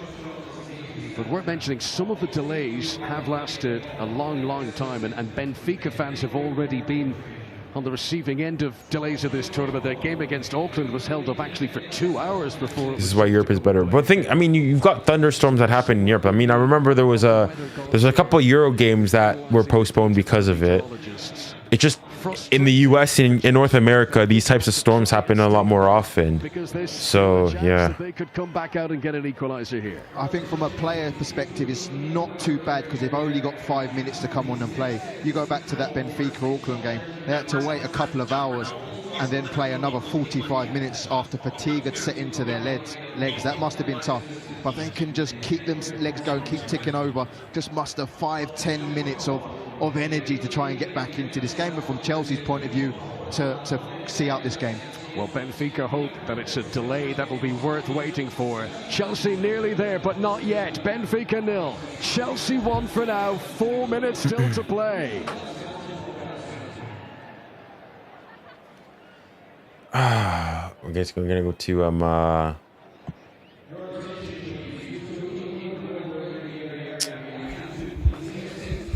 time as well, but ultimately you've experienced this before, Leanne. All right, let me take this off then. Have to kind of warm down. All right, well, not much. I just hope that this game, the postpone, it's not too long. It's not too long. Next World Cup will be held in Japan. Yeah. I mean, I guess they do also have to do it for safety, because especially for this game in Charlotte, the stadium, it's an open bowl. So if there's lightning strikes and so on and so forth, there's no shielding or anything that can protect people. It strikes. So it is a hazard for sure. And then what is happening? Basically, the game is getting postponed. Why am I so underexposed? Well, no, I'll just do this.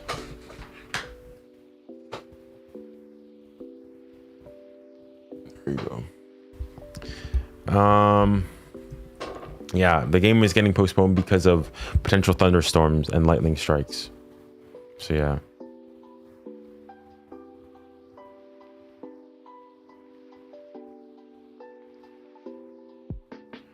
But yeah, in the meantime, I wanted to react there's this guy called what's his name? 𝙀𝙀𝘿𝑾𝙀𝑼𝙖. I don't know how to pronounce it. But he's addressed some of my videos specifically with 𝙀 𝘾𝘼𝘋𝙼 so on and so forth. I'm assuming, is he a Barca fan? Let's come and see here. Alright. Everyone wants to talk about the Ballon d'Or because it seems to be very hated. I believe he's been the most consistent now. I think Salah deserves an honorable mention here. Okay, let's see. Where's his general Ballon d'Or take? I'm seeing it everywhere already. It's way too early, but I guess let's talk about it. Right now, it seems like he's the favorite. And don't get me wrong, Ousmane Dembélé has been ridiculous this season. His statistics have been crazy. His goal scoring statistics, especially for the minutes he's played, have been crazy. But I don't believe he's been the most consistent or the best player for the past 8 months, however long the season's been so far. Now, I know people are going to be mad because it seems to be a very hated opinion, even though it's shared by a lot of ex-players, players, pundits. And there's a reason. I mean, I believe he's been the best player in the world for the past 16 to 18 months, but people are just saying it now. Most consistent. I mean, the dribbling statistics. 16 to 18 months. What? 𝙀 𝘾𝘼𝘋𝙼's been the best player for the last listen, I could hear maybe last year, okay, he's in the 16 to 18 months. We're going back to halfway, like January last year. That's crazy. Wow. Nah.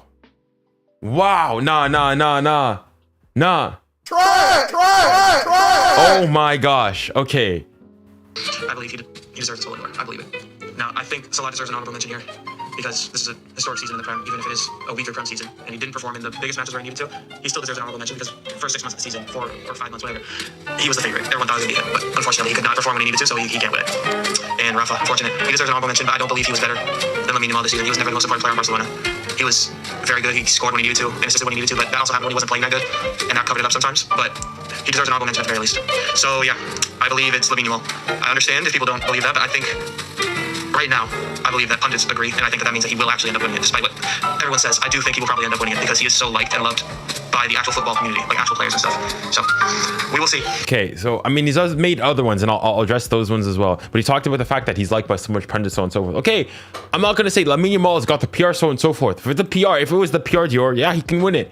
But the fact is like, bro, if you look at the individual performances, he was talking about, oh, that fact that Rafinha hasn't been all that good, so on and so forth. Again, people like to use the fact that when 𝙀 𝘾𝘼𝘋𝘼 wasn't there, so on and so forth, that Barcelona weren't nearly as good, that they lost, so on and so forth. Okay, there were games where 𝙀 𝘾𝘼𝘋𝘼 played as well and Barcelona lost.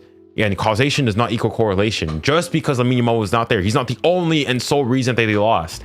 You can chalk that up to many other factors as well. The fact is also, at the end of the day, you go and you look, Rafinha won La Liga Player of the Season. Dembele won the Champions League Player of the Season. And if it wasn't him, you would say it's Rafinha. 𝙀 𝘾𝘼𝘋𝘼 in every single competition he's been in was not the best player in that competition. Well, let me bring up Rafinha's stats quickly here. I want to see or try to see see something here. Let me get that off.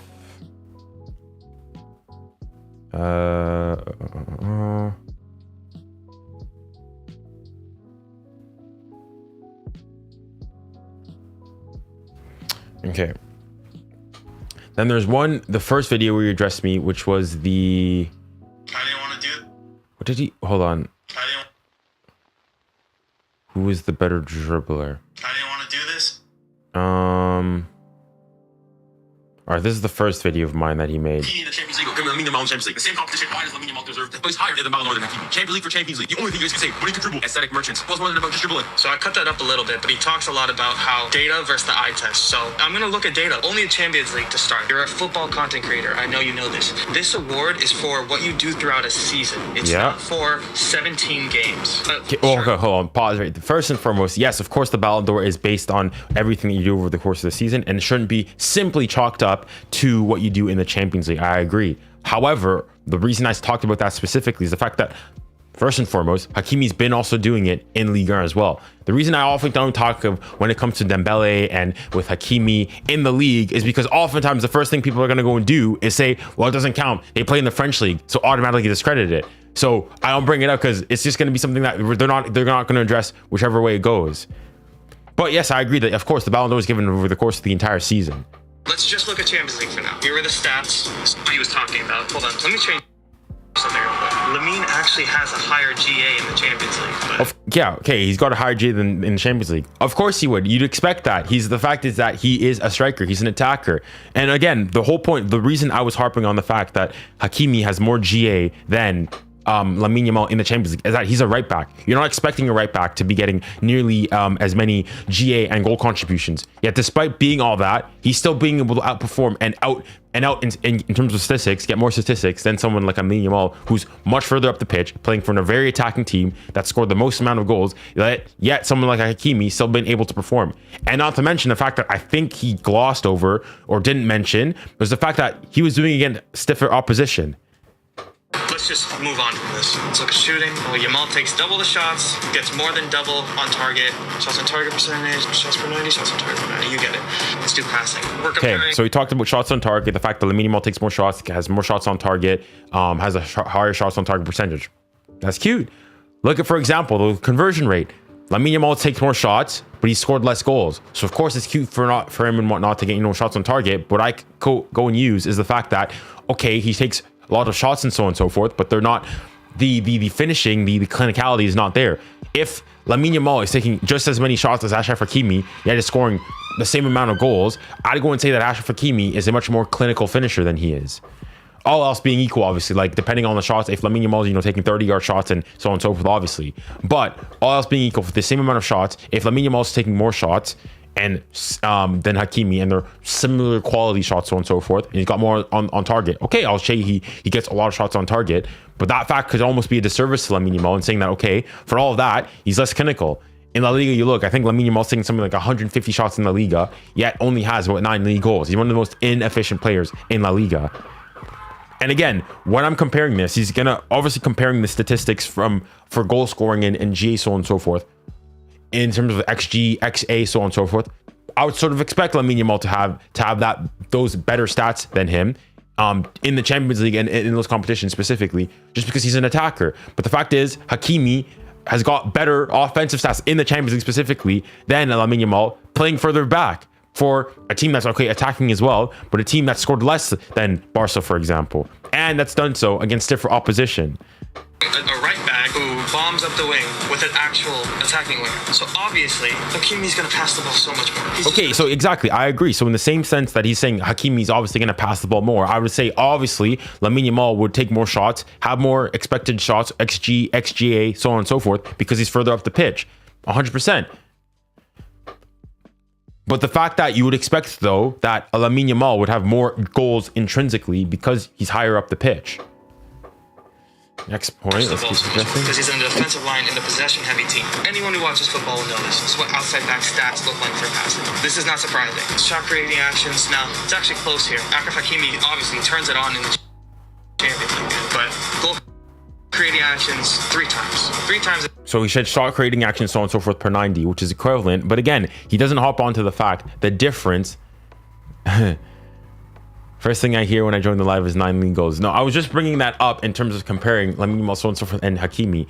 But specifically, he's talking about shot creating actions. Again, the reason I compared specifically Lamine Yamal to Achraf Hakimi is that Achraf Hakimi, as a defender, yes, as an attacking fullback, so on and so forth, but once again, still in a further lying position, is getting better better official proper numbers than someone like Lamine Yamal. He'll go and talk about, for example, goal creating action, so on and so forth. Yes, of course, I would expect Lamine Yamal to have better stats. And the fact is, if he does, I'll go and say that's kind of the point. But if someone like a Hakimi has better, goal creating action, scores more goals, is better, has more chances created, so on and so forth, it not to say it disservices Lamine Yamal, but it just shows how much more impressive he is. Over the course of the entire Champions League season, how many more goal creating actions is that? Now, this is very, very interesting. Look at these defensive stats. Why are they not that different? We were talking about a right winger and a defender. To reiterate, he wasn't even that much higher in defensive. So, okay, let's see. Take-ons. Possession attacking take-ons. Is this offensively or defensively? Output as a defender than Lamine. Now let's look at take-ons, I guess. Higher success rate by so much more. Look at how many more attempts. Like, it's just stupid. Look at the tackle rate for Hakimi versus Lamine. Let's go to carries, because this is where it gets stupid. 7 more carries a game for Hakimi. Look, total distance, 60 more yards for Lamine. Progressive distance, more progressive distance, progressive carries into every area of the pitch. Here's some miscellaneous ones. Look at the recoveries. That's pretty crazy. For the recoveries, I mean, all I see for the recoveries is that Achraf Hakimi's got more than him. And this is only in the Champions League. These are their Ballon d'Or stats. Like, he just does not hold up over the course of the season at all. Just does not. Here we go. The on-off percentage. You see over the course of the season, who's the more important player? Obviously, it's Lamine. Watch the full breakdown on. He's got a full breakdown on his full YouTube channel. But again, when he, for example, compares the overall total statistics for Lamine Yamal all season, I'm like, yes, of course, I would expect Lamine Yamal to have better stats. Lamine Yamal says, yeah, I would expect Lamine Yamal to have better stats overall as an attacker. But the fact is, I specifically compared them in the Champions League as a point of, okay, this is a competition that they share in common, a competition where someone like Achraf Hakimi face stiffer opposition than Lamine Yamal, is playing further back, both playing for similarly attacking teams that dominate possession, score a lot of goals. If not, Lamine Yamal and his team scored more goals. So I'd expect that for a player that's, you know, so integral to their team to have more GA, but he doesn't. If you want to talk about being there in the big moments, so on and so forth, Hakimi was there as well. If Lamine Yamal was not 17, he would not be any. If Lamine Yamal. Did he make this video twice? All right. This is a video that he came out with 43 minutes ago. What happened? So in the game specifically, you've got Chelsea, and the game has been suspended due to adverse weather, so potential lightning strike. So they're having to be cautious and bring everybody in. But yeah. Was not 17, he would not be anywhere near this top 5 conversation.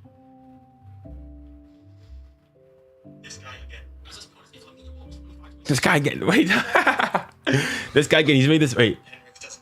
Hold on. Let's see. All right, this is no audio. Okay, it's the same video. This guy again. Guys, let's be honest. If Lamine Yamal was 25, 26 years old, doing exactly what he's doing, scoring the amount of goals and doing all this, nowhere near the top 5 conversation. I'm going to keep bringing this up. If you want to go by statistics, they're not that different in GA. Not that different in GA. Okay, hold on. Let me if you want to go by how that GA actually impacted their team, look at this. Now if we look at... So hold on, impacted their team. So he says 𝙀𝙊𝘿𝘾𝘼𝙎𝙏 has 49 GA in 56 games. 23 GA plus less games. 23 GA less games. I don't get this. Hold on. 23 goals and assists, less games. Or I think he's just putting general points. 33 games with GA. Okay, 49 games, 49 GA in only 33 games, 1.5. Oh, okay, so he's looking at how many GA he's getting per game. Okay, I see. Impacted 59% of their matches with GA. 13 games with -7, 23% over the course of the season. Better GA, better shooting average. What else? What is Dembele actually better at? He has a better GA, better shooting over XG, better long passing. Well, Lamine has better goal creation, shot creation. Goal creation, shot creation, possession, take-ons, miscellaneous stats, and better on-off percentage. Okay, if you look at also better shot creation, better chances created per 90. I think Dembele got that over him as well. Does he read the chat? I am, just not looking at it currently. Better goal creation, action, shot creating, actions, possessions, take-on, miscellaneous stats, and better on-off stats. Okay.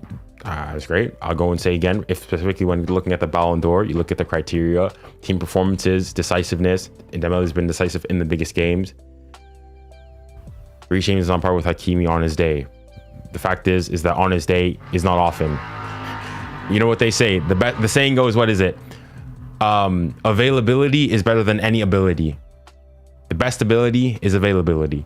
The fact is that most of the time 𝙀𝙬 is not there. On his day, yeah, 𝙀𝙬 is probably one of the best right backs in the world. Thing is, though, on his day is not every day. That's the problem. Possession, take on miscellaneous stats.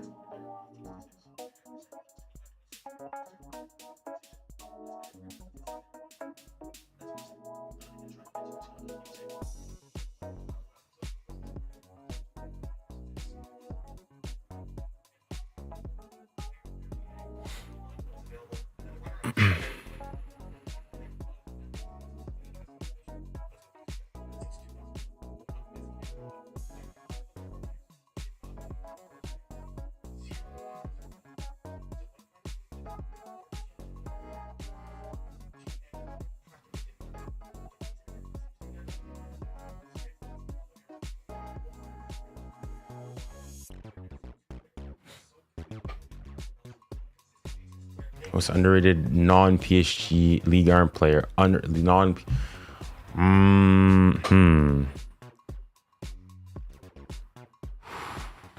I'd say Gignac from Marseille. He was underrated. Tolisso recently, he's been pretty underrated. It's hard to think of. Well, first of all, people that like people know Cherki. I mean, I wouldn't say he's underrated. I think people know Cherki. I think people rate him, quite highly.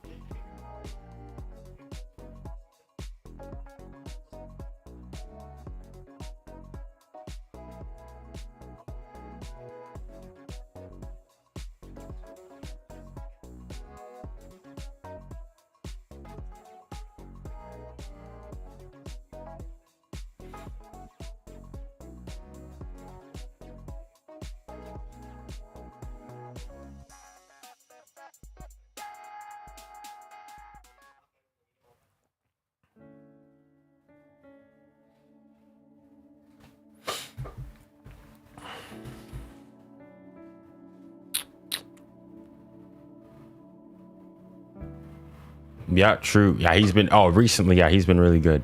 He's been really good, especially recently. I want to see if other people are still streaming this game.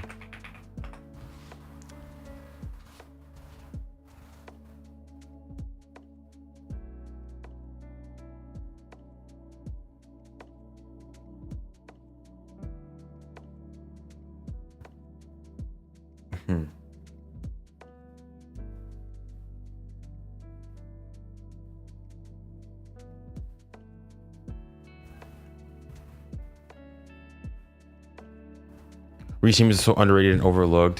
When he's fit, I can't see any left back doing what he does. Well, the thing is, again, the same as the old adage goes, the best ability is availability, and the fact is that a lot of times he's just not available. So we could talk so on and so forth. That if like on his day, Neymar is one of the best. Unfortunately for Neymar, one of the downsides of his career is that he was just not available a lot of the times. All right, is 𝙎𝙬𝙖𝙖𝙬𝙬? Oh, he's not streaming the game. Was he streaming and then just stopped? Oh, let me see. He stopped the stream, guys. I don't know. Should I stop the stream?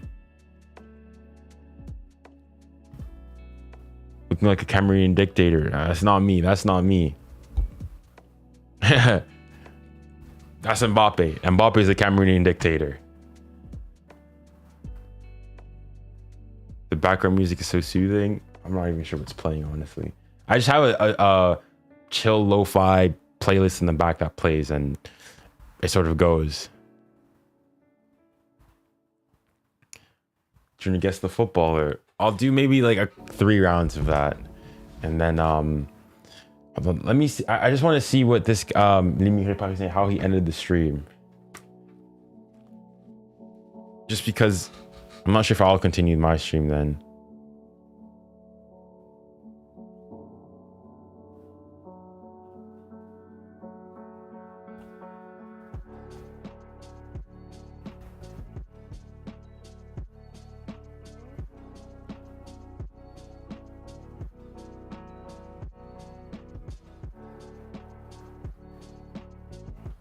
Hold on.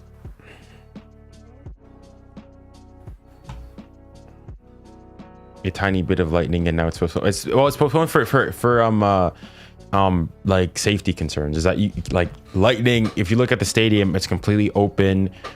We don't need to tell you what lightning potentially what it can do. So they sort of have to do it. It's unfortunate. The annoying thing is that there's only 5 minutes left in the game. So like, I mean, I'm not sure. They're not showing us the scenes of what it's like in Charlotte currently, but could they have not just gone, played those 5 minutes, maybe not have added? Okay, I guess the added time and gone through. Junior, don't end it. I'm not going to continue on forever either. Like if there's nothing, let's say like the next 10 minutes, then I'll probably have to go and call it quits. Like it's not like if this was PSG, then obviously I would have stayed. But yeah, added time before. No, there's just 5 minutes left in the game, and then there's going to be whatever added time there is. So they're going to add what, like maybe what, 5 minutes based on how much ever there was. Like the thing is, though, you think there's going to actually, I might actually probably, because the thing is, at this point, it's been a while now since they've, you know, gone back in. They're going to come out, have to do their warm-ups, get fresh, start the game, play 5 minutes, added time, and then they go. So still, like, even if they come out right now, it's probably going to be 10, 15 minutes or 10 minutes from, you know, when they, you know, come out, they get warm, they get everything settled, they get in position, and they start kickoff again from when they come back. There's just 5 minutes left.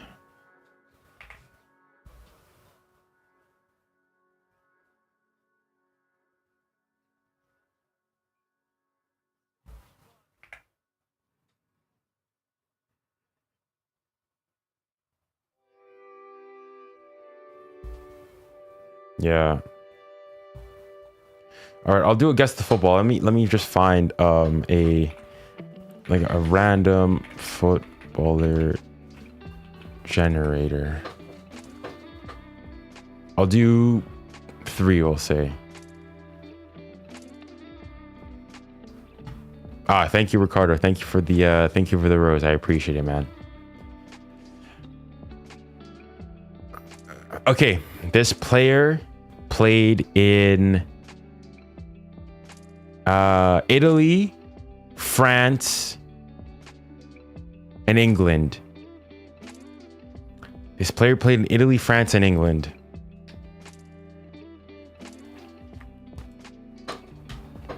That's how we'll start it off.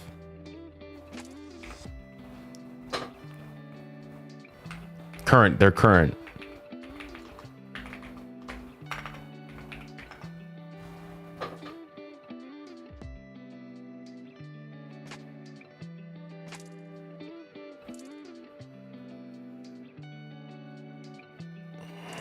Giroud, good shout, but no. Okay. This player currently plays in Italy.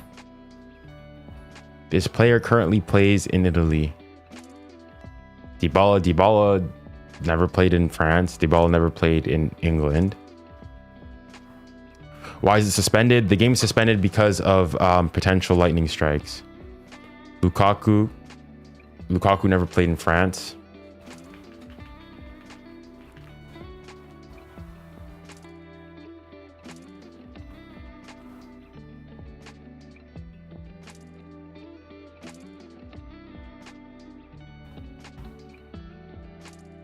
Use the time to record your YouTube short to Prem-Tars as you like. I mean, there's nothing to say about Prem-Tars currently, as Chelsea are winning. But as you call us, I'm assuming that what you classify yourself as a Prem Glazer. Is he Italian? He is not Italian, no.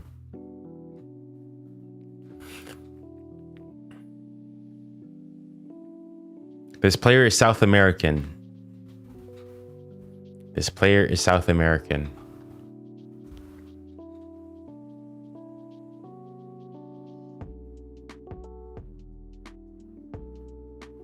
Oh, and he's also played in Spain as well. Whoosh. I nearly forgot about that. This player also played in Spain.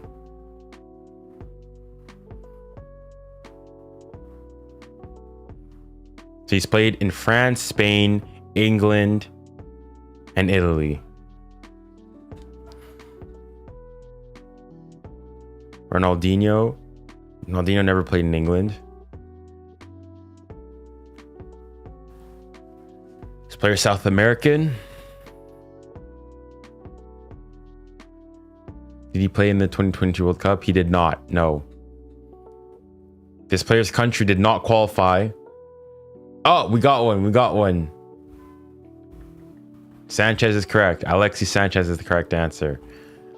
Played in Spain for Barca. Played in France with Marseille. Played in England for United and Arsenal. And played in Italy with Inter Milan, Udinese. Yeah. Okay, let's do a couple more. I'll do 2 more. I said 3, so 2 more after this. including this one.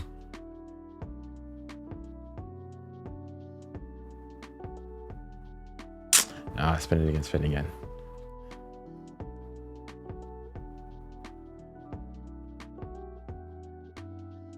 Who is that?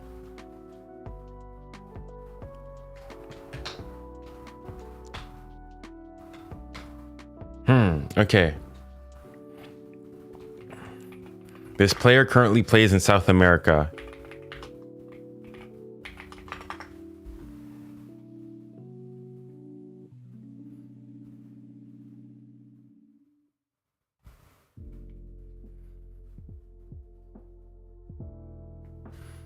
Currently plays in South America. He's played in Europe. And he's played in France and he's played in England. He's only played in 2 countries in Europe. He's only played in France and only played in England. Those are the only 2. Estevao, not yet. Ramos. No, as in this player's only ever played in Brazil or played in Europe. So he's played in Brazil, France, and England. There you go. Marquinhos played in Italy with Roma. Thiago Silva played in Italy and he played in England. Well, I did say England, yeah. But he played in Russia as well.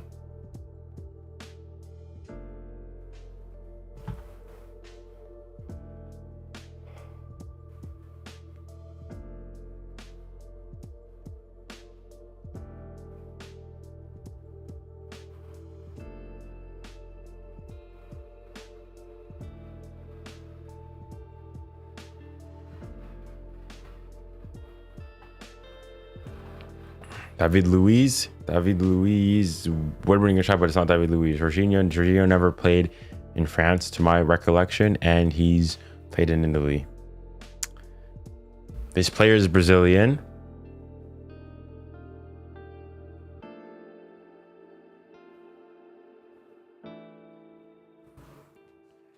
This player is Brazilian. All right, this might give it out a lot, but this player's former teams were really, really happy this season. If you get this, if you can understand where I'm going with this, it probably makes things a lot easier.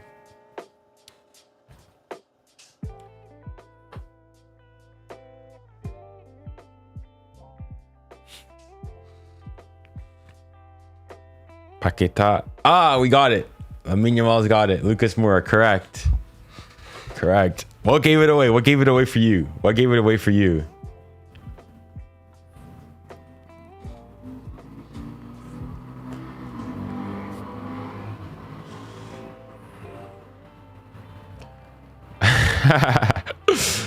What gave it away? What was it? The last thing that he's very happy. Is that what gave it away? The happy part. Okay, correct. You see, yeah, that's it. Okay, I'll do one more player then.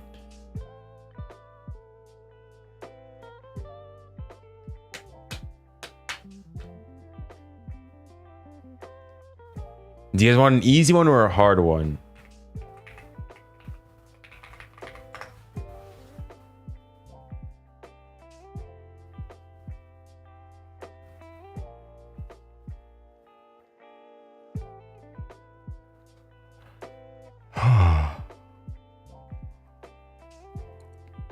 Easy. All right, well, this is gonna be the final one, and then I think I'm gonna probably end the live stream.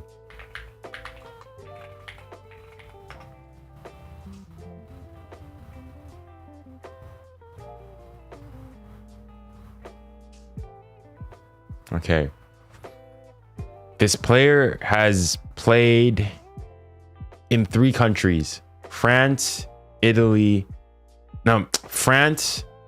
Spain, and England.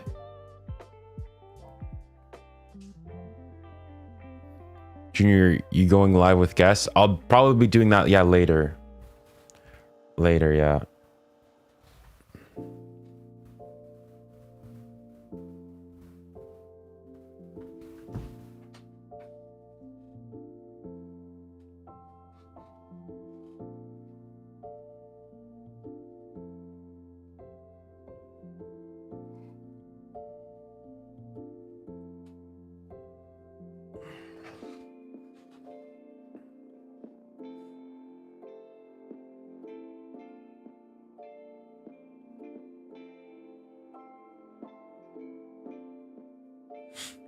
Okay, that was number 1. He's only ever played in those countries. This player is French. France, England, and Spain. Yep, he's only ever played there. And this player is French. Not Italy. France, England, and Spain.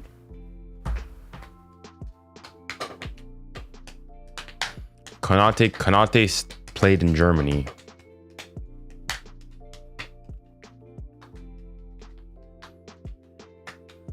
This player is active, so it's not Varane. It's active player.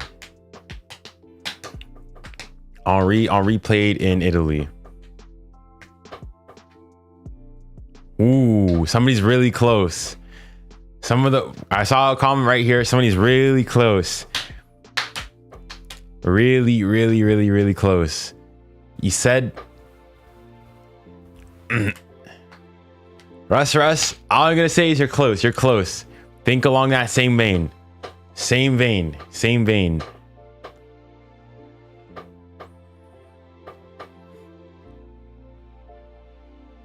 Griezmann.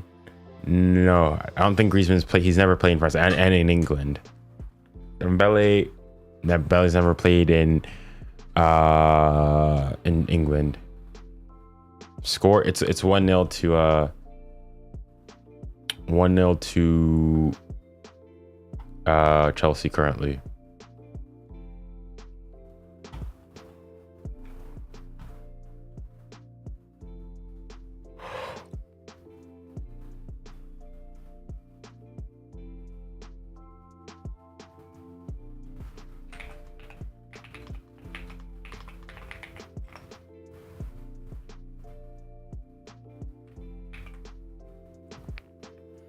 He's above 30.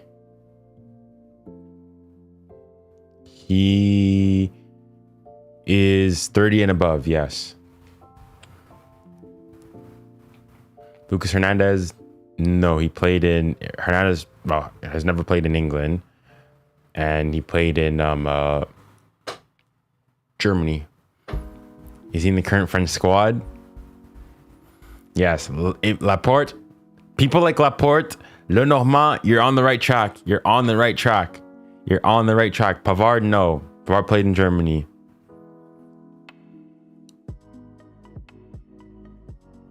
I was at the game, but I left because of the thunder. Dang. Saliba's never played in Spain.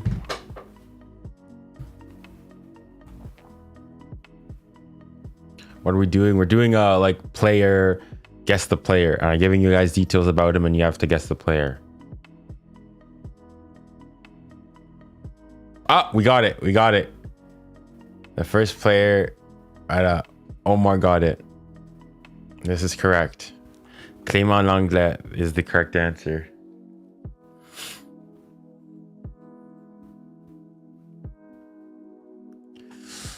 All right.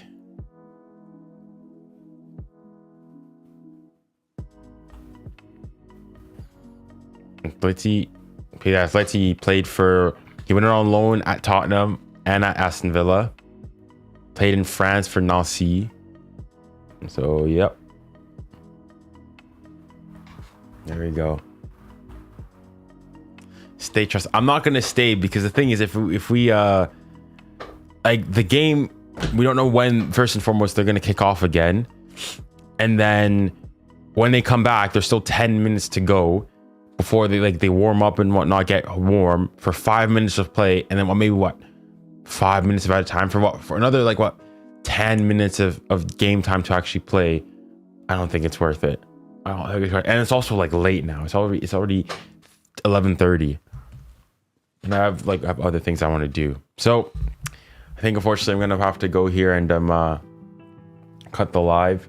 Again, if this was PSG playing, I probably would have stayed longer, but it's not them. I will be streaming the PSG game. I need to get that ready to get the create the thumbnail for that, get all of that ready, and get it ready for that. It's 5:33. How is it late? It's 11:33 for me here in London. Right? Time difference. Time zones. But yeah, guys, it's been a pleasure having you guys on stream. I think though, what I might do is if you guys are on YouTube, I might go live on on TikTok. So if you guys don't follow me on TikTok already, you don't have it, make sure to go there. I might do a live stream where actually you'll be able to come on and come in as a guest. So I don't know what topic I'm going to discuss there, but I'll come up with something. So feel free to go there and be at the ready. But yeah, thank you guys all for coming so much. It's been a pleasure as always, and I hope to see you guys tomorrow. And stay tuned for the uploads on the channel, on the shorts, on TikTok, YouTube, everywhere. And yeah, see you tomorrow for the next live stream for all of those. If not, see you next time we meet. Thank you very much. Remember, stay safe, stay kind, stay blessed. Godspeed.